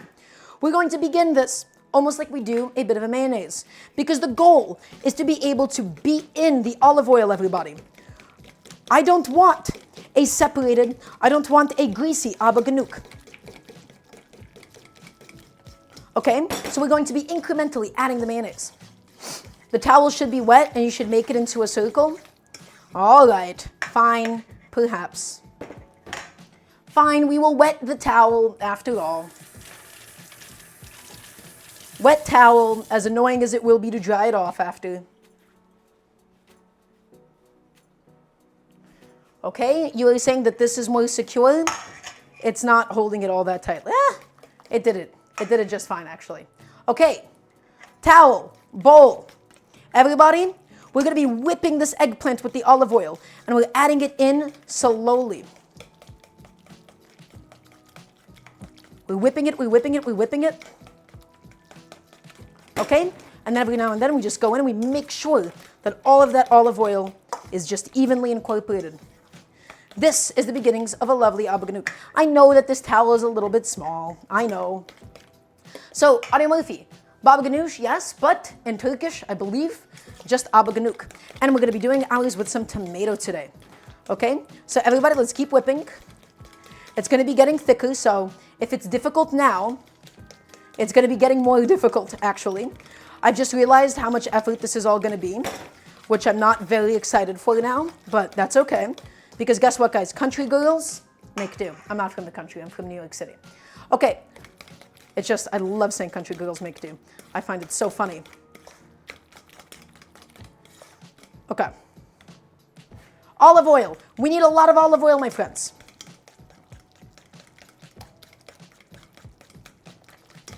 Come on, start drizzling. There you go.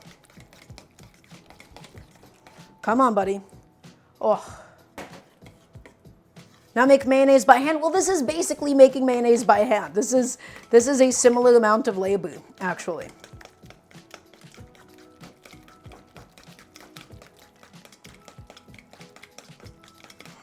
We gotta whip it, guys. We gotta whip it. We gotta whip it. We gotta whip it.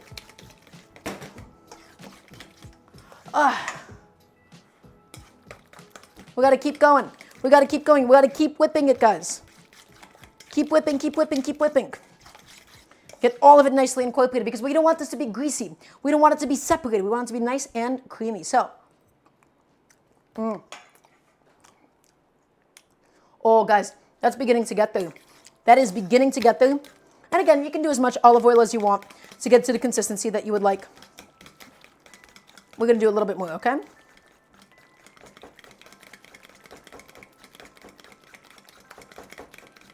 Come on, buddy. In you go. Yeah, that's it. That might have been a little too much olive oil at once. My arm is so tired. I hate doing this. I hate doing this. But it must be done, everybody. I want a beautiful, I want a creamy Abagannuc by the end of it, okay? And this is what we must do. Is everybody with us? Is everybody watching? I want to hear a nice yes, chef, please, and thank you.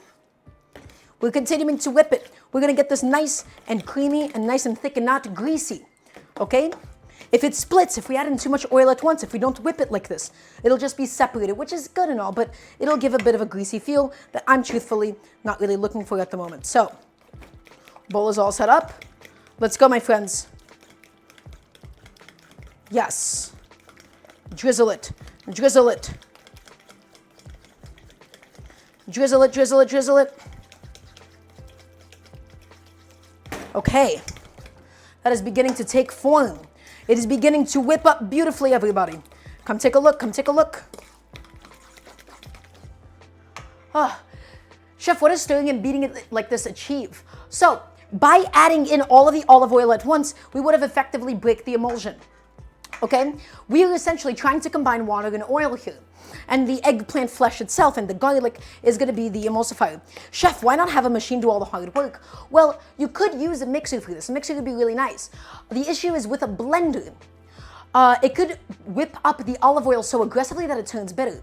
I'm not a real expert on this, but there is something about how olive oil in of itself, it kind of releases like some bitter compounds if you blend it too much. This is a very known phenomenon. I think Serious Eats has a nice article about it. And so a machine, specifically with olive oil, you do risk over mixing it and breaking it. Okay. Guys, look how thick it's getting. Look at how beautiful it is getting. Well, maybe not beautiful. It kind of looks like sludge, but it's supposed to be a really tasty, tasty sludge. Okay? So again, more olive oil. Keep it going. Keep it trickling. Keep it trickling. Keep it trickling. Okay, not too much oil at once though, otherwise it won't be thick and it won't be creamy. Yeah, a stand mixer honestly would have been pretty ideal for such a task, but that's okay. Honestly guys, I think that might be just the right amount of olive oil. Again, we're not looking for like a mayonnaise quantity of oil in here.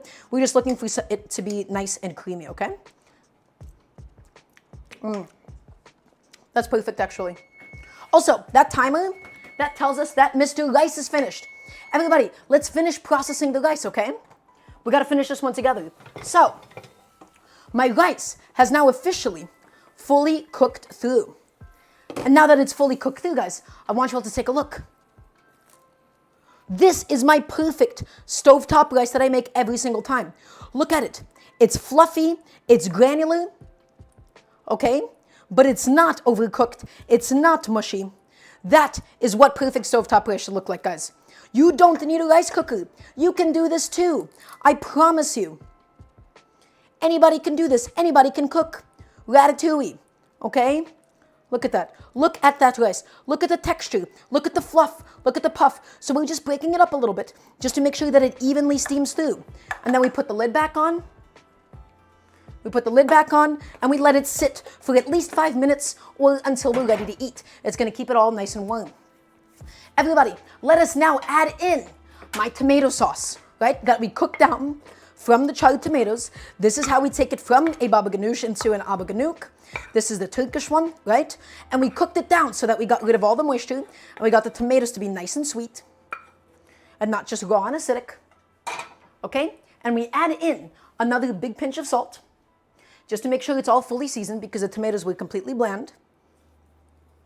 So now like a big pinch of salt, and now we mix it in, guys. And again, is the color going to be really, really attractive? Not particularly. Is it going to be delicious, though, at the end of the day? The answer is yes, absolutely it will. Okay? And last but not least, everybody, we're going to do, which is completely optional. You can add this in if you want to. You don't have to add it in. Everybody does their Abagannucs, everybody does their baba ganoushas a little bit differently. I love tahini. I love tahini. I love the flavor of tahini. A little bit of tahini, guys, goes a long way. Okay? So we got to mix it up because it all separates. Okay. It's really, really thick. Okay? And we're just going to add in the teeniest and the tiniest of teaspoons of tahini inside. And I do truly mean a little bit, guys. A little bit goes a long way. You can easily overdo it with tahini, and then it just becomes so tahini forward and so nutty, okay? But a little bit goes a long way for something like this, guys. There you go. And this is almost done. Let's just make sure everything is just thoroughly mixed up. Let's just make sure it's all evenly incorporated, guys. Ooh. Okay, let's have a little taste. So good. That is so, so good. That is so delicious. Last but not least, everybody, let's do a little bit of parsley inside. Okay? A little bit of parsley, and then the rest of the parsley we will be garnishing with. Everybody, I believe that our Abagannuc is officially done. There she is. I know it's not all that attractive, but I promise you guys, it is meaty, it is smoky, it is sweet, it is acidic, it is so, so, so damn good. And everybody, with that being said, it is time for us to plate. Is everybody ready to see the final plate of this thing? I want to hear I want to see a nice resounding yes, chef, from everybody watching right now, because it is time, everybody, it is time for us to assemble. Okay? So here's what's going to happen. Here is what's going to happen. We have some of that lovely rice. It's rested long enough, I want to say. We have some of that rice. Okay? And we're going to do the Reddit rice method. I hate calling it that, but that's kind of what it is. Which is we're going to scoop up a bunch of rice into a bowl and then turn it over. Okay? And I call it Reddit because it's kind of cringe. But it's okay. People kind of freak out over it. And it's kind of negligible. Okay, so I'm going to just get some rice into the bowl. There you go. Pack it in. There she is. Awesome. And now I'm just going to pack it in nice and tight, just to make sure that it'll lie nice and even, that it'll lie nice and flat. Perfectly cooked rice, guys, every single time. Okay? And I take it and I put it onto a plate, like so, and then we invert it. Just like that. Okay, everybody. So, we plated that. We have some lovely rice. Let's actually just move him to the side a little bit. And now, let's go ahead and scoop in some of my lovely Turkish bean stew, guys. It has been sitting here. It has been waiting for us. It has been begging to be served and for it to be scooped. So, I'm going to grab a nice, generous ladle of it. Just mix it up one last time. I want to get a little bit of everything in this spoonful. Okay? Beautiful.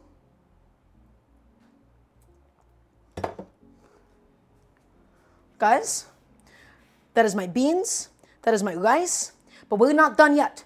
We are not quite done yet because we still have a couple of things else that I would like to add on in.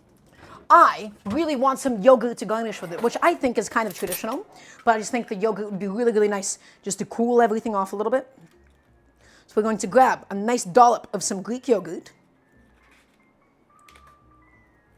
Okay, we're just going to have that be right on the side. Come on, buddy, off the spoon you go. Beautiful.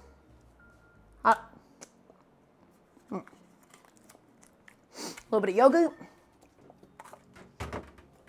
Garnish it all, guys, with some of our leftover fresh parsley. Not too much, just a tasteful amount. Have it just spread out a little bit so it's not all just heaped up. Okay, and then in a separate dish, I'm just gonna have some of my Abagannuc. And I don't really have anything to dip it in. Some pita would be amazing, any kind of like bread would all be really good choices. But just a little bit of it goes a long way. Everybody, we have finished everything that we needed to do today. So is everybody listening as we do one final recap session? I want to hear a nice yes, chef, please, and thank you. Today, guys, we made a bunch of really, really delicious Turkish food. So first, we have this bean stew. We cook white beans from scratch because we never do canned beans. White beans from scratch, pressure cook them with some alliums, with some garlic, with some parsley stems. We fried some sujuk, some Turkish sausage in a bunch of olive oil. We took out the sausage. In the olive oil and the sausage fat, we fried in a bunch of onions. We fried garlic. We freshly ground cumin, Aleppo pepper, and pimento. Fried that in as well. We added tomato paste. We charred whole tomatoes, blended it down, added it in, added in the beans, finished it with lemon juice and parsley. Served it with some freshly, perfectly cooked stovetop rice, guys. Because we make perfect stovetop rice, no need for a rice cooker. Garnish it with some more parsley and a little bit of yogurt.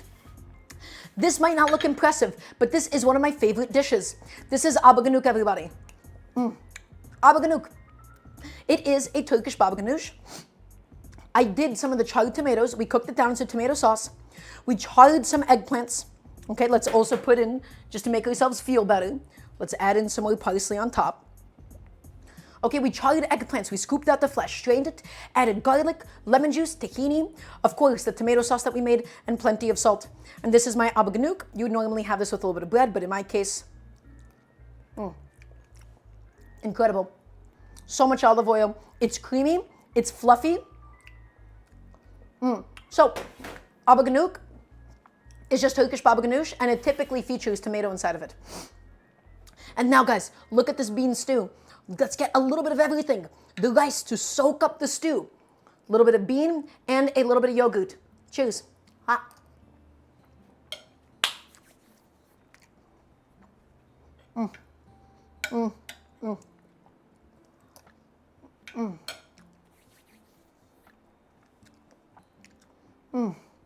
Guys, come on. Guys.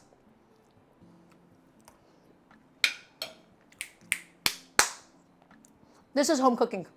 You know why this is home cooking? This right here. It's perfect fresh. It's perfectly heated. You can freeze it. This is cheap, accessible home cooking, everybody. This right here. Look at it. Beautiful, vibrant, with the rice. It is full of protein.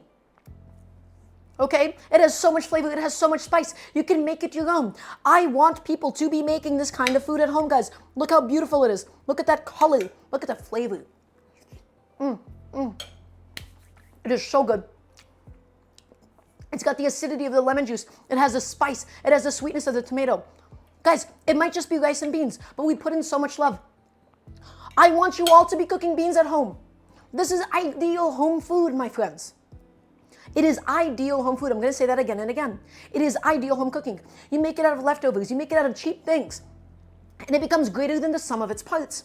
It becomes really something magical, and it really becomes something beautiful. And then every now and then we get a little bit of the sausage, right? A little bit of the sujuk.